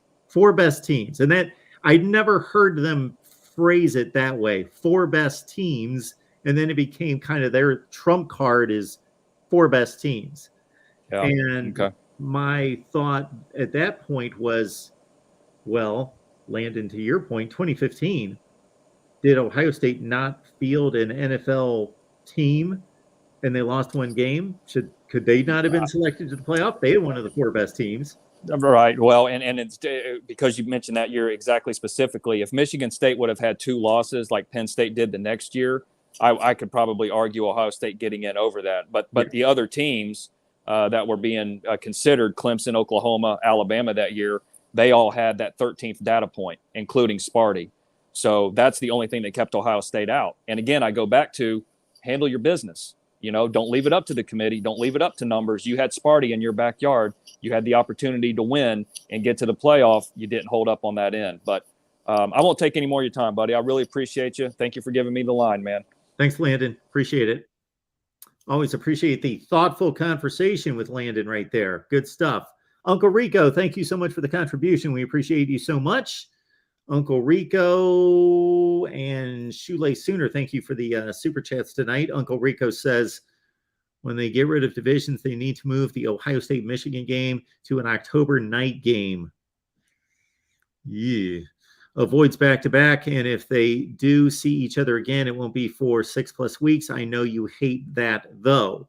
Uncle Rico, you know me too well. I do hate that. All right, we got Curtis in here. Talk some college football. Curtis, how you doing? Hey, what's going on, man? Not too much. What's going on with you? I'm a little curious. There's a lot of injuries with Ohio State. There's a lot of injuries with Michigan. Yeah. Which of those, concerns you the most? I know you're not concerned about Michigan injuries, but yes, I'm playing it neutral, so I'm taking it both ways.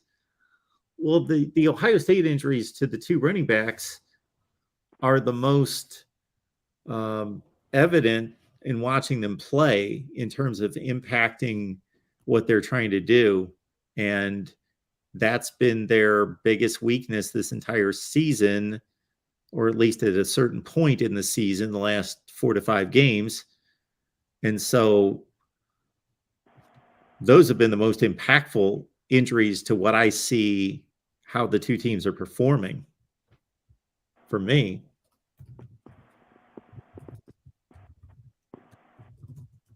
So the other thing I was worried about was with CJ Stroud.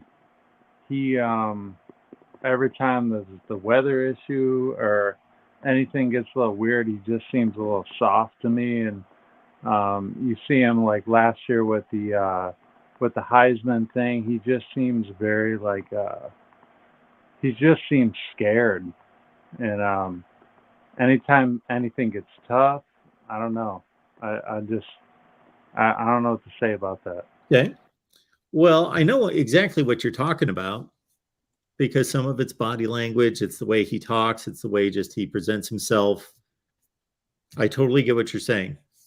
that if you read into all those things, yeah, he doesn't look like a real commanding presence guy that's going to kind of point at receivers, offensive linemen, if they're not doing their jobs, get in their face, command I know they don't huddle anymore, but command the huddle, that kind of thing. So I totally get what you're saying.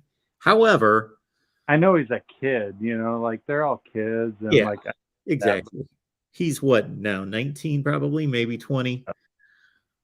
This being his third season. So anyway, it's probably 20. But on the other hand, I'll make these arguments for him. The first time I ever saw him do this, and I might be wrong because I don't watch every play of every game. Once they get out of hand, I have too many other games I need to watch. That early in that game against Indiana, he got out on a sweep. It wasn't a sweep, it wasn't a called sweep, but the runner was running wide, and he threw his shoulder into somebody. Mm-hmm. That's the first time I'd seen him do that. And I will say that he and those two receivers, Olave and Wilson, they kept Ohio State in that game at Michigan last year. So he didn't really, not that he didn't make any mistakes, but, he did have some pressure on him throughout that game, both from the standpoint of having to carry the offense, and number two, just literal pass rush pressure. And, he delivered pretty well in that game. He threw for 400 yards. So he didn't seem too mentally soft there. And, think of all the times they were down by 2 scores in the Rose Bowl that he kept bringing them back in that game. Yeah, it is weird in the Michigan game last year. Like, people talked a lot of trash about him, and he still threw for 400 yards. I mean, yeah, he got knocked around a little bit, but he still played really well. It was all about Ohio State's defense getting pushed all over the field, the running game really not doing what they should have did. I don't know. It was just a weird game. So I just kind of see that same thing coming back, and I don't know. We'll see. It looks like the same thing again coming. We'll see. I would agree with that on the offensive side. But on the defensive side, do you think that's the same Ohio State defense, though?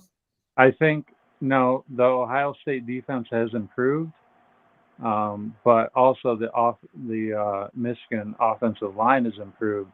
So that's going to be really interesting to see, which one's better. I don't know. It's going to be weird. I don't know.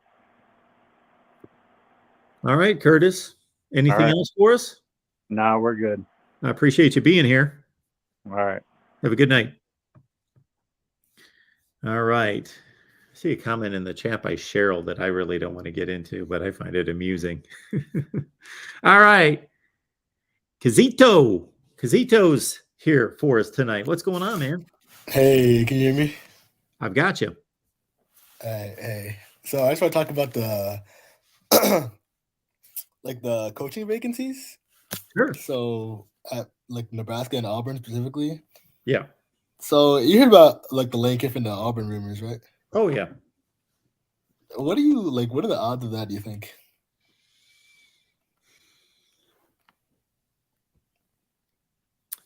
So basically, Lane Kiffin, let's throw money out the door because we all know how much money moves any of us in deciding a job. I'm guessing all of us have taken another job because just about everybody that's listening that's at a certain age has taken another job because you get paid more, right, or had the potential of making more. Well, obviously Lane Kiffin is well taken care of. He doesn't need to make another $1 million a year to make it 7.5 instead of 6.5. But believe it or not, people do look at that. And that is a factor. So throw that out because I don't know what he's going to get offered at Auburn. I would assume that it would be significantly more, that they would really put him in that top 5 to 10 range in the nation in pay. So he's staying in the same division. And Auburn has shown the capabilities in the past with other head coaches to be able to recruit top 10 classes. I don't know if he can do that at Ole Miss. He hasn't been able to do it yet, and nobody's been able to do it outside of Hugh Freeze cheating. So he can probably get better players. And even though people look at, and I've even said Auburn's a really tough job because the expectations are through the roof, and you got to play in the toughest division in college football. Plus you've got to play Georgia every year. And so it's just a ridiculous schedule that you are faced with every year, and expectations having to face Nick Saban in the same state, that it's still a great job. And, you know, I covered a coach, Tommy Tuberville, right this same time of year coming up on Thanksgiving. And I remember it well. We did a Egg Bowl show from Vaught Hemingway Stadium, and the talk was about Tommy Tuberville and Auburn. And, you know, there was no social media then. This is 1998. And, but we could only go by rumors and things we had heard and all those sorts of things. And sure enough, he got done losing to Mississippi State in the Egg Bowl, and he hopped on an airplane and he took the Auburn job and left Ole Miss for Auburn. The two jobs aren't as separate in status today as they were then. And Lane Kiffin also may like it at Ole Miss. I think his daughter goes to school there, and he's doing extremely well there. And why upset what he's already built? And he may look at those two jobs as parallel. So I don't think it's a slam dunk that he leaves Ole Miss to go to Auburn, like it would be a slam dunk 25 years ago to leave Ole Miss like Tommy Tuberville did to go to Auburn. Yeah, I can see that. I think it's like, I don't know, Lane Kiffin has always been a guy that just hops around from job to job, you know? Yeah. So So you're right. He may still be that guy that just hops from job to job and wants to take on a new challenge and maybe make a little bit more money and whatever. But he's also always done that from going from a much different job to a much different job, going from college to the NFL, going from Tennessee to USC, going from, you know, having to kind of start over at FAU and then jumping all the way to Ole Miss. So it's always been kind of a jump. This is kind of like same division, same kind of level program. What's he really gaining here? All the rest of his jumps made sense from a career standpoint and a money standpoint. And he also may be thinking, yeah, I am Lane Kiffin, and everybody just thinks I just jump from job to job. And I want to show people that I'm not going to jump from job to job. I don't know what he's thinking. yeah, I can see that side too. I think I agree with you that Auburn and Ole Miss, the gap between the jobs isn't as big as it once was, but I do consider Auburn to be a better job. I think it has like more resources, and I think Auburn, especially with the boosters, would be more willing to kind of like just give Lane Kiffin what he wants, what he asks to field a good football team. But that job is also like, you know, like super hard. It might be the toughest job in the country considering you have to play Alabama and Georgia every year. And you're actually like expected to like compete with Bama, if not beat them every few years, you know? And so I don't know if that would be attractive to Kiffin or not. I don't know. I mean, it is the same division, but I think the expectations at Auburn are higher than they are at Ole Miss. Sure. So, well, they are higher. However, Ole Miss has pretty much been the equal of Auburn ever since Auburn went to the BCS championship game in 2013. They've been extremely similar programs. that is true, yeah.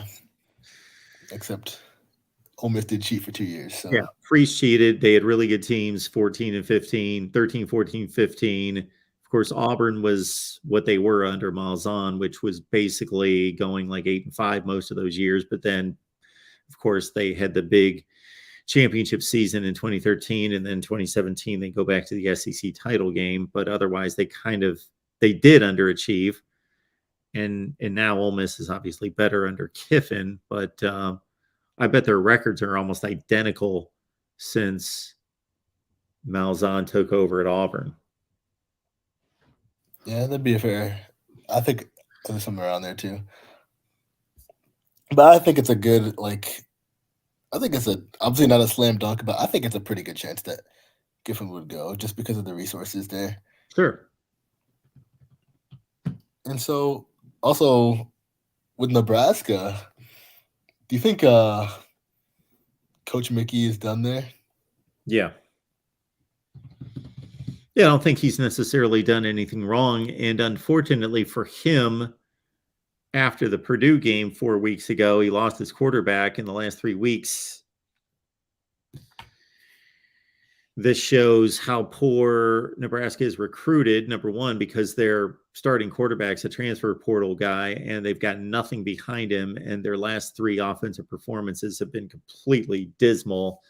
And I don't know, Mark Whipple's certainly a capable offensive coordinator, but when the quarterbacks have nothing, how do you generate offense? So they've gone into the tank. They can't score. They don't have a quarterback that's healthy. But it's going on his record. And what are they now? 3-7. So he is 2-5. And they probably lose tomorrow, and they lose the Iowa game. It wouldn't shock me if they pulled off an upset and won one of those games, but I doubt it. Those two teams are both significantly better than they are. So Mickey Joseph, I don't think is going to keep his job going 2-7. That's fair. I mean, what happened in Nebraska, man? They were decent when they first joined the Big Ten for 4 or 5 years, and then just fell off. Yeah. Tommy Armstrong left, and then they just fell off immediately. On one hand, I would tell you that their recruiting was hurt by joining the Big Ten and losing those ties and connections to Texas in particular. When they were in the Big 8/Big 12, kids from Texas would sign with Nebraska knowing that they played a ton of games in that state and in that area. But there's a complete disconnect between Texas and the Big Ten, unless you're Ohio State and you go down there only for 5 stars. There's a complete disconnect. Or if you're Purdue and you go down there for barely 3 stars. And so there's a disconnect. But at the same time, I say that on one side of my mouth, but Nebraska has recruited better. They have taken a downfall in recruiting, but still their recruiting since they've been in that division is slightly better than their competitors, Iowa and Wisconsin. But they just... Not exactly. I think it's the recruiting has taken a dip, but especially compared to the likes of like you said, Iowa, Illinois, Northwestern and stuff like that, they shouldn't be losing to these teams consistently. No. But they are. No, they shouldn't be. And it's crazy how they when the divisions changed to East-West, it became an easier division for Nebraska, leaving the Legends and going to the West. Sure. Yeah. And they still haven't even really come close to going to Indy. Yeah. Let's all give Bo Pelini some credit. The worst he did in the regular season at Nebraska was 9-3.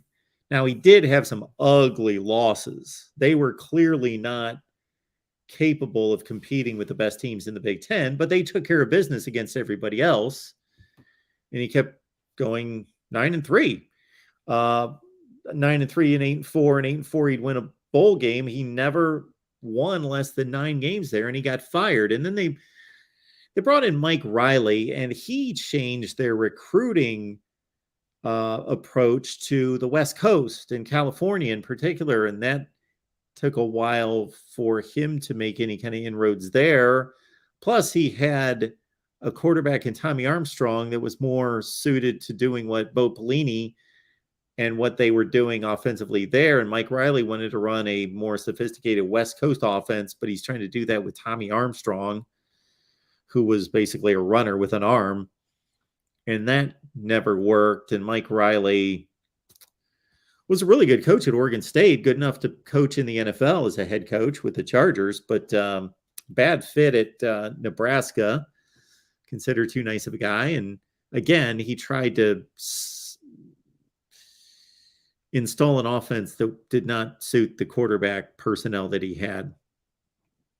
And so a lot of bad fits, a lot of bad coaching. And I don't know what to tell you about Scott Frost, because I would pay anybody $100 if they could find me an article that was posted online that said that Scott Frost was not a good hire, because everybody thought he was, me included. I thought, well, this is easy. He was a great offensive coordinator at Oregon. Look what he did at UCF. He's a favored son. He bleeds Nebraska red. This is the guy for the job. Yeah, man, that was a slam dunk hire in my opinion. When Yeah. they first, We all thought that. I don't even know what happened. Yeah. So Yeah. weird. He wasn't. One thing that happened was he was not a good coach when it came to paying attention to details. When you don't have a special teams coach, that's a problem. That doesn't make any sense, especially when you have issues in special teams. So all you had to do was watch that team play, and you would see the same recurring issues. False starts like all over the place.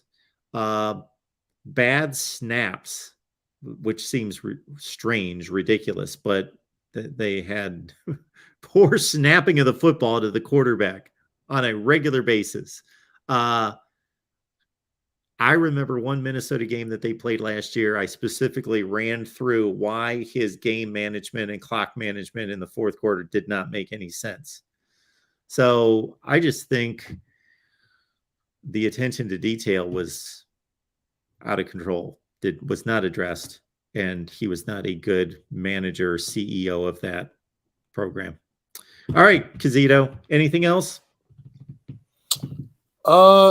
Yeah, so also with Wisconsin, the coaching job there, do you think Leonard has done enough to stay as a head Probably. coach? Or? Because I think they wanted him to have the job. So if he didn't screw it up, I think he was the guy to get the job. I think that was their thinking, that, all right, this is the guy we're grooming. We don't want to lose him. Let's give him the job now. And if he shows us otherwise that he's not capable of handling the job, then we can always do a search. But if he's good enough to stay, and not that he's torn it up in wins and losses, but they are playing better. So I think he's going to be the guy. I think.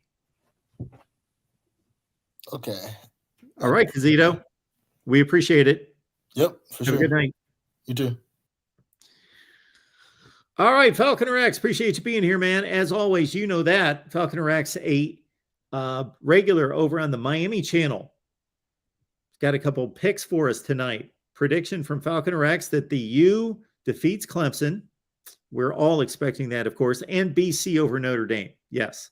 All right, let's catch up with this super chat coming through from our buddy Neil Campbell. Neil, we appreciate you so much.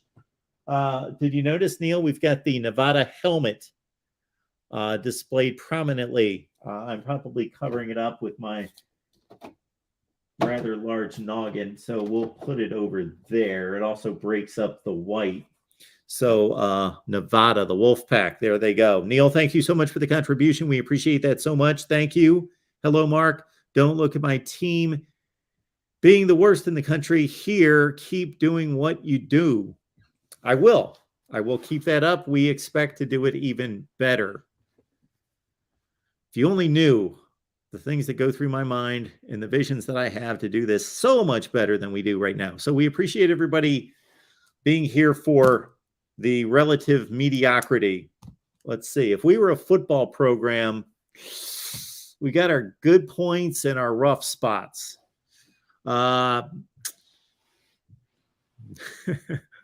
I'm not going to say it because then I'm going to hear it forever. I'm not going to throw that name out there. We're not going to do that. Neil Campbell, though, thank you so much for that. Voice of College Football. Next up, Tim's here. Hey, Tim. Wow, Mark, are you afraid I'm a rough spot? That's hurtful. No, you're not the rough spot. We have rough spots. I'm just messing around. You How you doing, Rick? You're the polish. You guys are tearing it up. I tweeted this out, everyone, today. If you're not locked in on the USC channel, even if you don't even like USC, if you love college football talk, and especially the Pac-12, we got the USC show on Monday night with Matt Zemek. That's at 8:00 Pacific time. You got the Pac-12 chat show live on Wednesday night at 7:30 Pacific time. And then, of course, you got Tim, Tony, and Rick on Saturday night after the USC game every week. It's good stuff. Yeah, I was calling actually just to check in with you before the big game tomorrow. Was hoping to get maybe a prediction for you on what you think how the game's going to play out. Oh man, what time are they? They're playing on Fox at like 8:00 at night, right? Yeah. 5 Pacific, 8 Eastern. Yeah, 8 Eastern. Well, that should be the game. I should not be distracted by too much else. I don't think there's really a whole lot going on at that point. So I'm glad of that. You know, it's a conversation that we've had, and I know that you guys have had on your various streams, Dorian Thompson-Robinson and Caleb Williams. Now, of course, they're not playing each other. We're not talking about a defensive line taking on an offensive line, but to see them both on the same field at the same time, and I do certainly believe Caleb Williams is a better player with a higher ceiling and better skills and who can really take over a game. But it will be a great comparison to make, you know, which quarterback has a better game, which guy takes over, who leads his team to victory. In the absence of Travis Dye, you know, Matt and I were talking the other night about the USC run game and how much that's going to hurt them and all the things that he does. He's a leader, and you could go on with this much better than I can, but he's a pass receiver out of the backfield. He's just an all-around impact player on that team. You know, the USC, during this run of lackluster defensive performances, correct me if I'm wrong, it seems as though USC has been burned through the air more so than on the ground. But Zach Charbonnet, of course, that guy runs about as hard as anybody in the country. Yeah. So yeah, he's leading the Pac-10, Pac-12 slip there. Yeah, he's I think he's the only back in the Pac-12 that's over 100 yards a carry a game. I'm sorry. He's got like 7.5 yards per carry. A little over 7 a carry. He's really good, and DTR is really good as well. But I've heard it batted around by a bunch of people, and I agree that there's a couple issues I have. Here's what I've been hearing, and I agree with, is that they've been having trouble with their tackles and pass protection. Mm-hmm. And by the way, that's the third part of Travis Dye that we're going to miss. Is his pass protection is as a running back is elite in my book.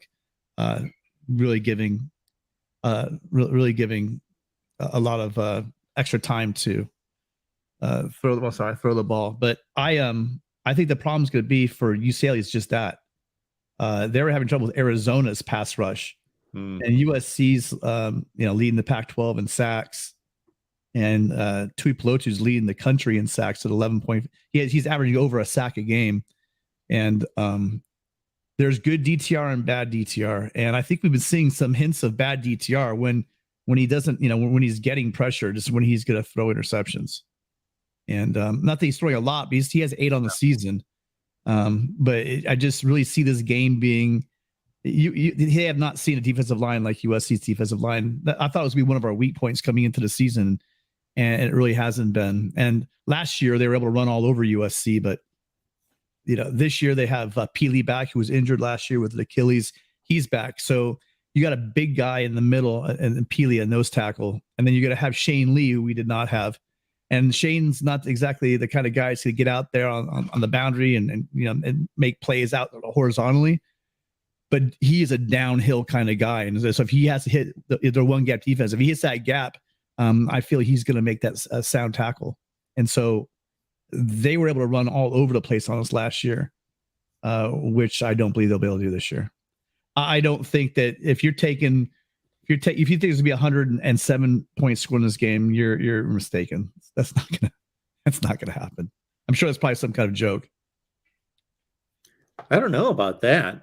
I mean, I don't know that that's a joke. I agree with you on the 107 points. I think we're more in the high 30s to low 40s for each team, somewhere in that range, probably. Maybe in the low to mid 40s. Yeah, I'm thinking low 40s.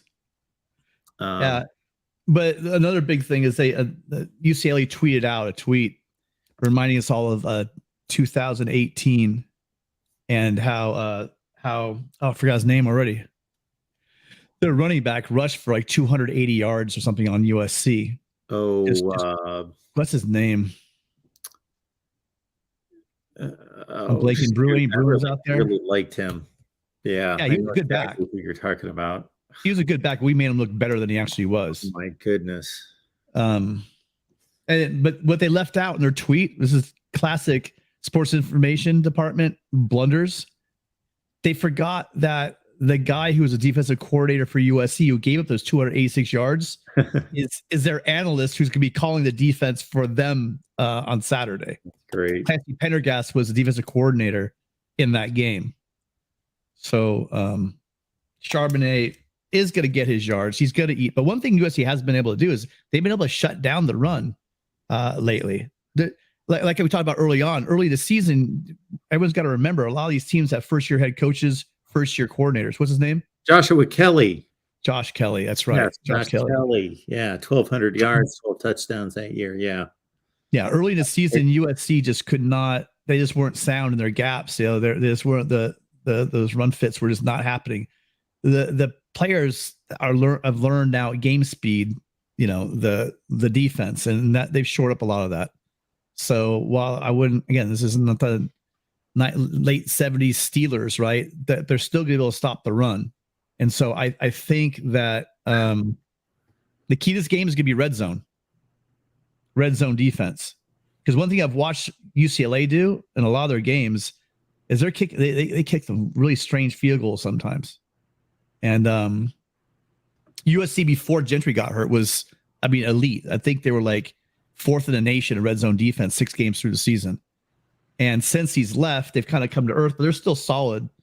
The problem with UCLA is they're not solid. Their red zone defense is 127th in the country. I mean, they're like a sieve. And if anyone's watched their secondary just get carved up, I mean, I think next to Oregon, I think they might have the worst secondary in the Pac-12. It's just they can't stop anything. That's why I tweeted out what happens when an unstoppable force meets Swiss cheese, because that's what it's going to look like with getting Addison and possibly Mario Williams back. Addison will be back. Mario Williams might be back as well. And I think the country's seen we were putting up 500 yards a game with our backup, receivers. Granted, we don't have Dye anymore, but I think Austin Jones will fill in. And the freshman Raleek Brown has really come on strong. So I look for some more. When he's got the ball, he looks like a little Reggie out there. I mean, he is quick. He's got some moves. He's close. I mean, I almost want to call it. I think he's going to break a kickoff in this game. He's come close twice in back-to-back weeks of breaking one. He's one guy away from breaking it. So we'll see. But what do you think? I want to put your feet to the fire, Mark. Well, my official pick's going to be on Patreon. I have yet to make my predictions. I got to do that as soon as we wrap up here. I think USC wins this game. Okay. There's your pick right there. I like the, like you say, with the 2 big receivers coming back. And UCLA is a little bit more battle tested. They went up to Autzen. They had a really good game against, they played really 2 strong games at the Rose Bowl against Washington and Utah. Those are 2 games that they were clearly the better team on that day. And I don't know that USC's played a game like that against that caliber of an opponent. They haven't. No, we'll know a lot when we see Utah play Oregon at Autzen. Yeah. I know you're not big on Utah. I really don't know. I respect your opinion, but I have no idea why you're not higher on them. I think they got a really solid defense, and Cam Rising is Cam Rising. Utah? Huh? Oh, what do you mean by that? When did I ever diss Utah? You haven't dissed them, but you're not as high on Utah as I am. Let's put it that way. But it just seems like when you talk to Durrell, now maybe you get caught up in the Durrell magic and the Durrell Kool-Aid. But like a couple of times I've heard you guys both refer to like, yeah, you know, I just don't know way who too high. I just don't know who they've beaten. They beat USC. Well, they beat USC, but I mean the depth of their wins after that one is. Well, look who they've lost to. They lost to a very good UCLA team. They beat USC at home. You know, they beat the crap out of a good Oregon State team. Again, that's another team that's. I can't. This is one year, Mark. I'm serious. I'm probably I'm gonna be excited to watch the bowl games. I just think that until you get down towards the like Stanford, Cal, Colorado zone, I mean, I'm gonna like the matchups that the Pac-12 is gonna have in these bowl games. Well, I mean, I really think they're gonna do well this year. We're 2 weeks and a day away from seeing them, and I know some people are down on bowl games, but man, I can't wait to see those matchups either. Yeah, and we'll see the teams with no offense. Literally, like if you watch that UCLA Oregon game, yeah, that's two great offenses.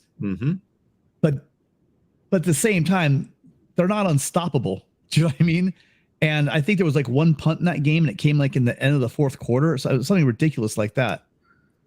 So I was looking at a lot of the advanced stats as well. You know, do you ever look at that metric, the stat for it's available yards gained? Like for instance, instead of like some teams, you get the ball, if you're a really good defense, you get the ball at midfield, right? So your total yards aren't that great because you know you're not able to. You're not starting on your own 10 or 20 yard line. So you take the percentage of yards you get your starting point and what percentage of those yards you make. Yeah. You want to venture who the top 5 teams are in the country on that? I know it's too hard to do. They're all Pac-12. Then it goes to Buckeyes, Tennessee, Michigan, and Georgia. But the top 5 are in order: Oregon, UCLA, Washington, USC, and Utah. And I know the counter is going to be, but there's no defenses in the Pac-12, right? It's easy because there's no defenses in the Pac-12. Yep. But then the counter. Then the counter might be then for, like, let's say, I'm not holding this point. I'm just using the same logic. Then the counter of that would be does Michigan really have that great of a defense? Because I mean, look at the offenses in the Big Ten. Yeah. Do you know what I mean? So is that what we keep doing, go back and forth, looking at the averages and et cetera? But it's could you concede the fact that maybe there's some decent defenses in the Pac-12, but just amazing quarterback play, great offensive coordinators, and insane athletes? Could we not also make that argument? Sure. And I don't want to fall into the trap of thinking about these teams the way I've thought about them in the past. It's a whole new season that should only be evaluated based on this season. So I'm trying to separate that out. Oregon has had issues, and we had our Oregon dude on here yesterday. So check out those videos, folks, because they're really good, with Eric Scopel from 247 Sports. But like, I look at Oregon's defense, and I think that they should perform better than they do because they have a lot of talented athletes on that defense, like Justin Flo and Bennett Williams and Noah Sewell, that they should be better, and they show that at times. And I thought UCLA's defense, the first few competitive games that they played, I'm not talking about the 3 cupcakes and then the Colorado game, but once they started to play Washington, like, look at what Michael Penix is doing, and not just giving him all the credit. He's got the protection in front of him. The playmakers are doing it. When he played UCLA, they didn't let him him go off on them. So I see some talent on defense, and Utah's, again, I'm not going to, I don't want to say this based on just reputation, because I've only seen Utah play like most of the Florida game. I didn't even really get to see them much against USC because I was sitting here trying to watch the game while I'm on here. And I didn't watch them. I did see a lot of the UCLA games, so they got ripped up against UCLA a little bit. But I got to think that Utah, they always do have a strong defense. Those are three teams that I know may not be great defensively, but I know that they have outstanding players and spots, and of course USC does. Washington State's an interesting team that doesn't get much credit. Yeah, I agree. Yeah, DeBoer's doing good, but people they talk about Penix. I keep hearing about Penix, but they don't talk about Polk and McMillan and Odunze, the receivers they have up there. And you brought up a great point, bring up that protection, because next to Oregon, Penix has had the cleanest pocket probably in the nation. So those things do add up. Yeah, I'm just gonna be excited. I know we have to do something in the postseason. Like Tony always reminds me, maybe win one game this year, in a bowl game this year, and so we could actually get out of this 2-year dip. But I mean, I do like you named the two teams. They might not be at the top of the Pac-12, but the Oregon State and Washington State are up there nationally in a number of defensive categories. I mean, I like that Oregon State is just a scrappy, quick defense, and their defensive backs at Oregon State. Oh man, those Beaver secondary is just lights out, nasty. And it'll be interesting because that's the one game of their tough games that Oregon has to do. They have to go up to Corvallis and play that secondary. That's going to be interesting, especially if Nix is nicked up. That would be interesting. Well, what's interesting too, looking at the Pac-12 standings, this has to be unlike most conferences in the country, is that there's only one team that's on the postseason bubble, and that's Arizona. Everybody else is either in or they're out already. Arizona's 4-6, so they have to win both games to get in. I don't know who they've got this. I think they got, I forget anyone. Who? Arizona. So they've got to win both games to make the to make a bowl game. But everybody else, USC, Oregon, Utah, UCLA, Washington, those 5 teams, I did Pac-12 power rankings, and I clearly said you can make an argument for any of those 5 teams as being the top team in the Pac-12 right now. You can order them in any way. And then so Oregon State 6, Washington State 7. So we know that there are going to be at least 7 Pac-12 teams in bowl games. And the 2 things that you got to hope for, Tim, 3 things you got to hope for. Of course, most people are going to look at the high-end games. So they're going to look at the Rose Bowl and then that next game. The other thing would be you don't want opt-outs because the other fan bases, the other conferences are going to make excuses if you got a couple of key opt-outs from the other teams. And then number 3, just have a decent record. If they could go 3-4 in those 7 games and play competitively in the losses, this isn't my first rodeo. I know that even through decades, well, not decades, but even through like this past decade, that there's not a lot given to the Pac-12 unless it's completely obvious. And even then they try to take it away from the Pac-12. So, people are going to make excuses. We will try not to. I'll try to cut it straight as best I can. Well, opt-outs are opt-outs. And quite frankly, your team puts your team out there. If your team doesn't, if your player decides not to play on your team, that's just the way the cookie crumbles. And I get it. It's going to happen. It's how football works right now. I'm saying to people, do we really think in a 12-team playoff that some of those studs are going to play in the like, if you're like a 12 seed or a 9 seed or 8 seed, do you really think they're going to risk their careers being in that low, knowing they're probably going to get blown out? Probably not. And also thinking, hey, I got to play 3 more football games. Otherwise, if I'm not playing 3 more football games, we're not winning the championship anyway. So why am I risking my knees for this? Yeah. So, but with those top 5 teams, their matchups are going to be extremely interesting because they'll be playing really good teams, most of them. Arizona has to play Washington State and Arizona State. Both of them are winnable. Yeah. I think Arizona's offense has just been going lights out lately, and their defense was tragic, and still statistically is pretty bad. But as we saw against UCLA, they had a great pass rush, and they looked decent. I think UCLA kind of gave that game away, but Arizona took the opportunity and beat them. So I mean, hats off to Arizona. So that they could sneak in, and they're a nasty team. I mean, that offense can score fast. It's gonna be interesting what Jedd Fisch can do in a couple of years with what he's building there in Tucson. Yeah, they've improved remarkably. And then for Darrell, if you're still out there, because you're cracking on the poor Cowboys, you're cracking on OSU, the Oklahoma State, how poorly they're doing against. Or just to remind you, in your rivalry with Tennessee, I believe the Wildcats are 26, 83, and 9 against the Volunteers. Yeah. So what's that whole thing about glass houses? I don't know. We should temper our attacks on the poor Cowboys when we're doing that, because it's not like Oklahoma is one of the top programs in history. Of course, a school like OSU is going to have trouble with them, but it'll be a great game. And then, so what do you think about, really quick before I go? What do you think about Utah? What's your call on Utah versus Oregon? Well, that line am I taking my follow up also? My follow up is what do my Utes have to do in order to gain your respect, Mark?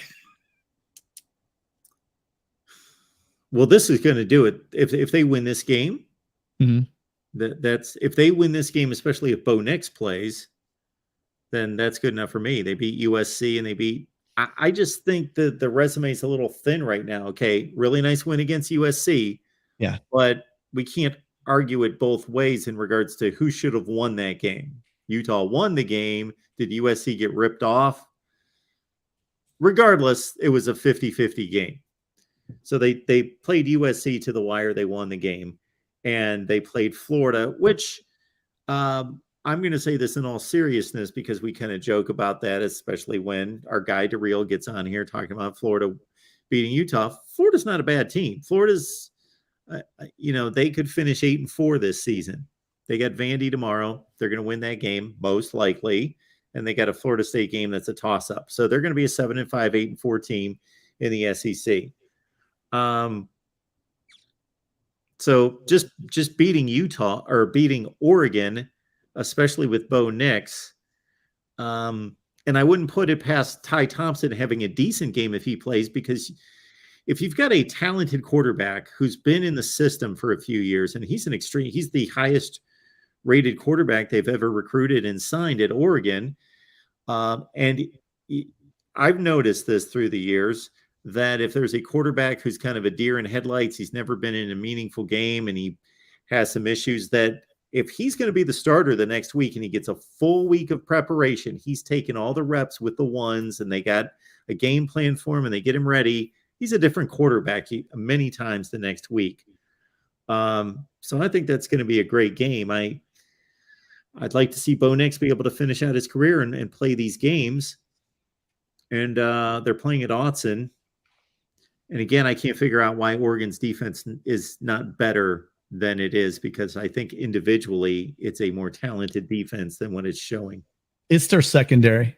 They got some great linebackers, but I think outside those really good linebackers, who actually I'm thinking they're still, those guys have had injuries with Flo and God, why do I always forget that guy's name? No, the other linebacker. Yeah, they have to be dinged up because they're playing well, but not. I mean, I thought those guys were sure All-Americans, at least just like in the conversation at this point in their careers. And I know they've battled injuries and things, but that's the strength of their defense. And they are good players, but I don't think they played like superstars. And their secondary is just really bad. Yeah. And if you're a one-dimensional team, like if you've got a bad secondary in a conference like the Pac-12, and then we can start counting down. I remember the beginning of the season, we were talking about the ACC's quarterbacks. Mm-hmm. But if we talk about the quarterbacks in the Pac-12 this year, I'd put the Pac-12 quarterbacks up with any conference, top to bottom. Probably. So in the ACC, I did think that the ACC had the best quarterbacks last year and probably the best going into this year. Of course, Tyler Van Dyke has taking himself out of the mix there with Miami. And otherwise, yeah, I'd have to line them up. But it's very impressive in the Pac-12. Caleb It's a Williams. conversation. I'm not saying who's better. I'm saying it is a conversation. Oh, it's a conversation. And off the top of my head, the Pac-12, I would take off the top without really digging deep with Caleb Williams, with Bo Nix, Cam Rising, DTR, Michael Penix, those 5 right out of the gate. And then down the list, like you say, Jaden Delore is a really good player. And so is Cam Ward. I know he's thrown some picks, but he's a really good player. And Tanner McKee would be the best prospect, NFL prospect that doesn't show much in college because of obviously personnel issues around him. He has no one around him. Yeah. And when they lost the running back, when we knocked him out, I forgot that just kind of ended their whole run game. So it just, Colorado, there's only like 2 or 3 bad quarterbacks in the conference. And so, those first 5 are, wow, they're really good. Versus, I guess the top 5 in the ACC would be, if they're all healthy, would be, okay, Drake May's phenomenal. Number He's 1. as good as anybody. And then after that, well, Sam Hartman's really good. Devin Leary got hurt, but he was really good. Tyler Van Dyke was really good last year, but he got hurt. Jordan Travis has turned into a really good quarterback that I'm surprised. But Brennan Armstrong has had the most precipitous drop-off of any player in college football, I will argue. He's thrown 6 touchdown passes this year. He threw 31 last year in 10 games. He led the nation in yards per game. He's been awful this year. Just based on The that, production has not been there. Yeah. Luke Cunningham's a really good quarterback, but just based on running that through, I'll go Pac-12. I think it's fairly clear. It's still a good conversation, but I think it's fairly clear. I'll go Pac-12. Yep. Mikey brings a good point. He says, who's a lockdown secondary in the Pac, Tim? I would say, like I said before, Oregon State's secondary is really good. I don't think there are any lockdown, but there's some better. I think you're going to see that USC secondary is pretty good. Mikey, I'm just saying, statistically, you guys are. USC's bad. You guys are horrible against the pass. That's all I'm saying. I really think that UCLA and Oregon might be the 2 worst. Oh, no, sorry. Stanford's there too. Stanford. Okay. Forget Stanford, forget Colorado. But of the teams we're talking about, I think that although both are exceptional teams, I've just watched their secondaries get torched by numerous teams. And he makes a good point. USC hasn't played Oregon. USC hasn't played Washington or UCLA, which are probably the 3 best passing teams. So I get his point. And maybe I will eat some crow on that, but it just doesn't seem like, from what I've seen, that there were 2 worse. That may change when USC plays UCLA tomorrow. We should get a good look at that tomorrow. But I'm hoping that we get back Gentry. If we get Gentry back, I think we do have a pretty damn solid defense. So anyway, and I do think it's legit when arguing conferences that you have to talk about everybody. But if you're talking about, I think you can also though say, how far does any one conference go down the rungs with quality teams? And you can throw away, for just that argument, say, throw away the Colorados and the Northwesterns of the world. Let's just talk about the quality at the top of the conference and see how far we can go. And those top 5 for the Pac-12, they are really strong. Those 5, and then you take like the next 2 as being, competent teams. They can play. Arizona, Washington State, especially. I'm excited I'm really excited for bowl season. I hope these teams don't let me down because from what I've seen, I think that most of these teams could outscore a lot of the teams I'm seeing. I want to see. I think it'd be really cool. What if we saw Washington? Well, we won't. So because Iowa's offense, but how cool would it have been to see Washington's offense against Iowa's defense? I would have loved to have seen that. I would really love to see that. But maybe we will. And I know that that Iowa takes a lot of crap because people just assume that they'll lose games because if you can't score, you can't win. But they will be competitive in a bowl game. I guarantee it.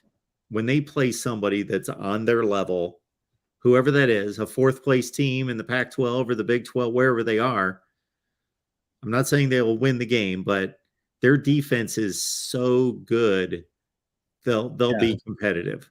But they'll also struggle mightily to get first downs. So yeah, that'll be fascinating. Yeah. So it should be good. We got a lot to look forward to. I want at least this community, some of you guys, hang on. Don't buy that ESPN hype that's playoffs or nothing, because there's still a lot of good football to watch. And I love the time of the year, the holiday seasons, and then rolling into bowl games. I mean, they can't take that away. I mean, I'm not an old guy and I love my 80s and 90s football, but they can't take those bowl games away from us. That would be an absolute shame. Pac-12 bowl tie-ins. They got the Rose Bowl, Sun Bowl. They've got the Holiday Bowl. So this is, I hate when they just Yes, the bowl could be an at-large. Give me right. The Fiesta's in the New Year's Six, so yeah. Why can't I just get? I put in Pac-12 bowl tie-ins, and I get all these crazy articles that just go on endlessly with paragraphs. I just want a list. Because our tie-ins are so freaking bad, Mark. It's almost like it just when I ever looked it up, it's just so disappointing. I like block them out of my mind. Are they? Well, it is the Alamo the next. Is that number 2? That was last year, right? Oregon went to the Alamo as the Pac-12 championship loser. Yeah. So, and then maybe Holiday after that. Maybe 247 Sports is going to help us here. Here we go. Rose number 1. And then, of course, if there's another New Year's 6 team that gets plucked up, like if, USC goes to the Rose Bowl, but Oregon's also 10-2 and they're attractive, they get plucked up. And so then it drops to the Alamo, would be either the second or third place team in the Pac-12 taking on the Big 12. So you could have a Kansas State, Oregon game, or Utah, Texas kind of game. Holidays, Pac-12 and ACC. So again, UCLA, Florida State, something like that. Utah, NC State, Wake, somebody like that. Then the Vegas Bowl's number 4. So that's Pac-12 SEC. So maybe we're going like Washington or Oregon State.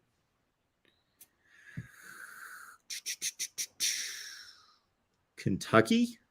Let's see. The SEC gets 1 playoff team or 2, then another New Year's 6. They're down to 3, and then they go like Citrus and Outback, and they're down to like their 7th place team. Yeah, it's like Kentucky or South Carolina against maybe Oregon State, something like that. Oh, the Beavers will crush both those teams. Okay. They will. Number 5, we've got the Sun Bowl. We've got the Pac-12 taking on Notre Dame or the ACC. Well, it's not going to be, I guess it could be Notre Dame.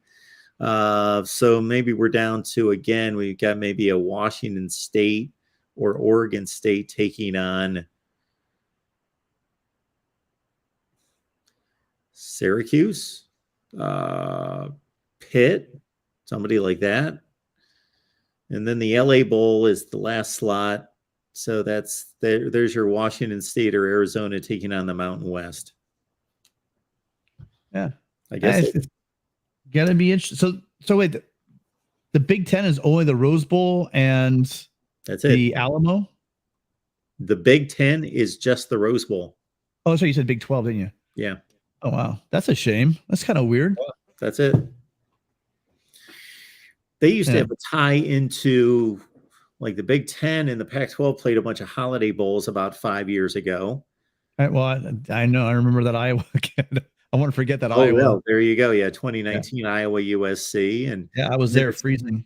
Oh, were you there? About Yeah. as cold as San Diego gets. I think it was like 40. I know that's not Oh, cold for the wow. East Coast. Well, But still, 40 for San that Diego sounds is pretty a darn cold. 40 is a That's cold snap for that's a real cold San Diego. snap. Yeah. Yeah, it was cold. Yeah, Minnesota went out there and played Washington State one year. Yeah, there was a string of they had the Big Ten tied in there for about 5 years. Huh. Yeah. Good Shame stuff. they went away from that. That's I like playing those Big Ten teams. All right, Mark, I've taken up a lot of your time. Just wanted to call in, check appreciate you it. in on those. Oh, did I get a Utah? Did I get a Utah prediction? Let's say that Knicks is playing. Knicks plays, Oregon wins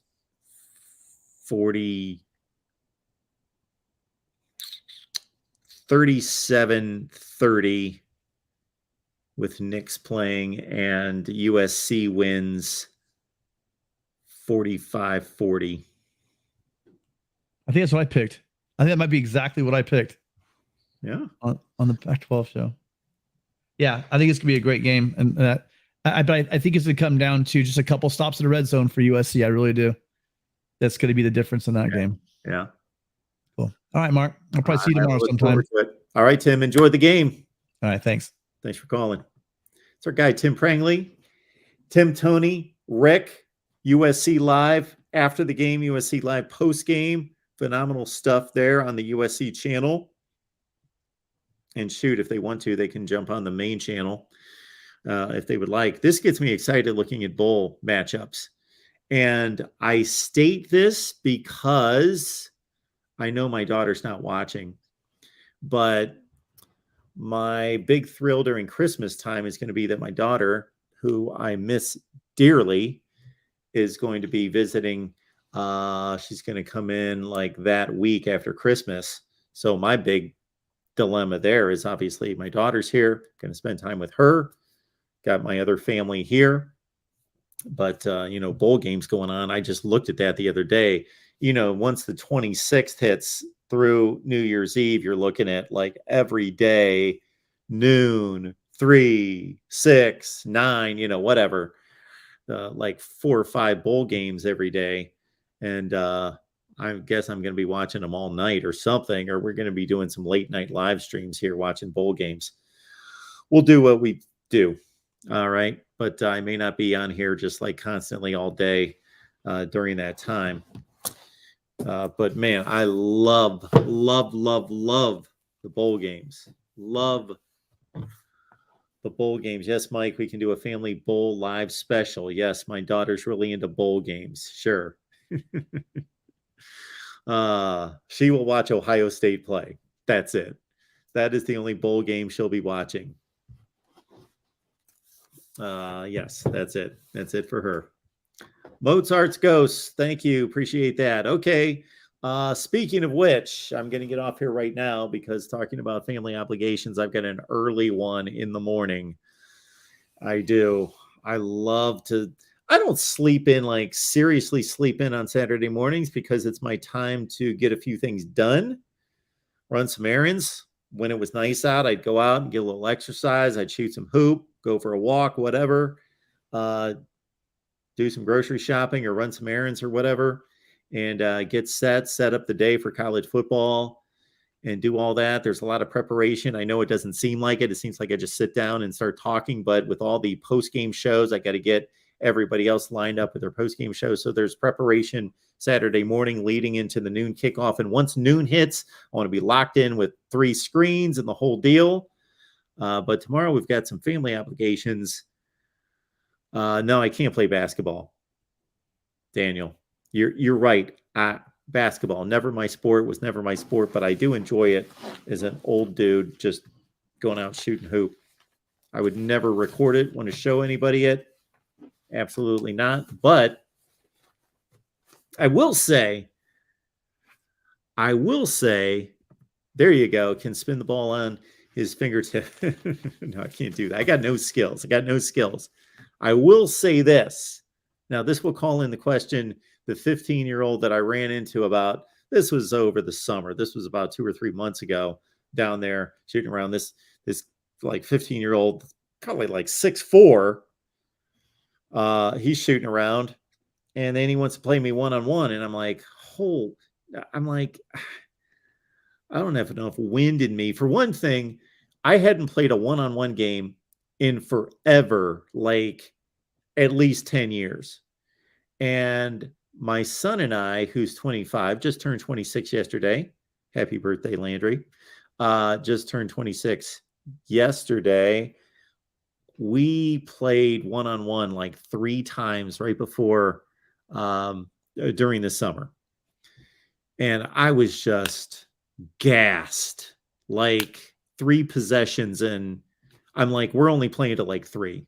We only played to like three baskets. That's it. And then I need to rest. And then we might play again.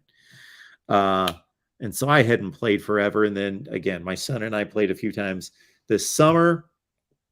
And then see this like 15-year-old on the playground at the courts. This is like 2 months ago. And it's hot that day. It's like 93. I just want to go out, shoot baskets, break a sweat, shed a pound, whatever. Just have fun shooting baskets. He wants to go one-on-one. We played one-on-one. We played to like 12 or something. I was actually winning like 10-6 or something. I had a pretty decent lead, and I was so gassed. Plus, I ran out of time. I had to go somewhere. I had to be somewhere, and I'm just like, you won. I'm done. I couldn't. I was so gassed. But I had like a 10-6 lead on this 15-year-old. Remarkably, I'm throwing in all sorts of just complete garbage. All right. You guys don't care. But hey, this is what's nice about having your own YouTube channel. You can talk and talk and talk and talk. And, if anybody wants to listen to it, that's fine. Play horse. Yeah, we play a lot of horse. My son and I, we play a ton of horse, but we decided, David, just for a few days, we wanted to play one-on-one. And I've got the kind of back issues that it's the weirdest thing. Brushing my teeth, washing dishes, I can throw my back out. But I can move like furniture, play basketball, do things like that, and my back's fine. So it's all about stretching. That's for one thing. Got to keep stretching. I'm gonna replace this chair.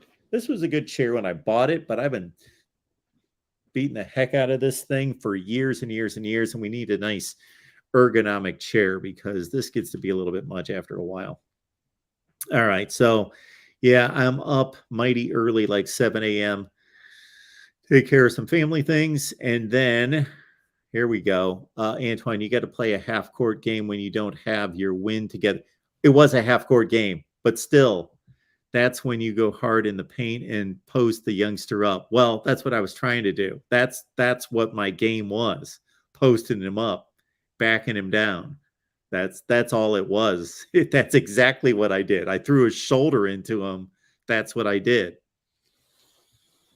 And yeah, that was my game. Absolutely, man. Absolutely. So appreciate all of you. We're building this channel. We're doing our best. I want it to be so much better, and we will make it better. And I know it's too early to talk about the off season, but we're here all off season. Football never stops here. Never stops. That might be, maybe that's going to turn into our tagline for the Voice of College Football. Football never stops. How about that?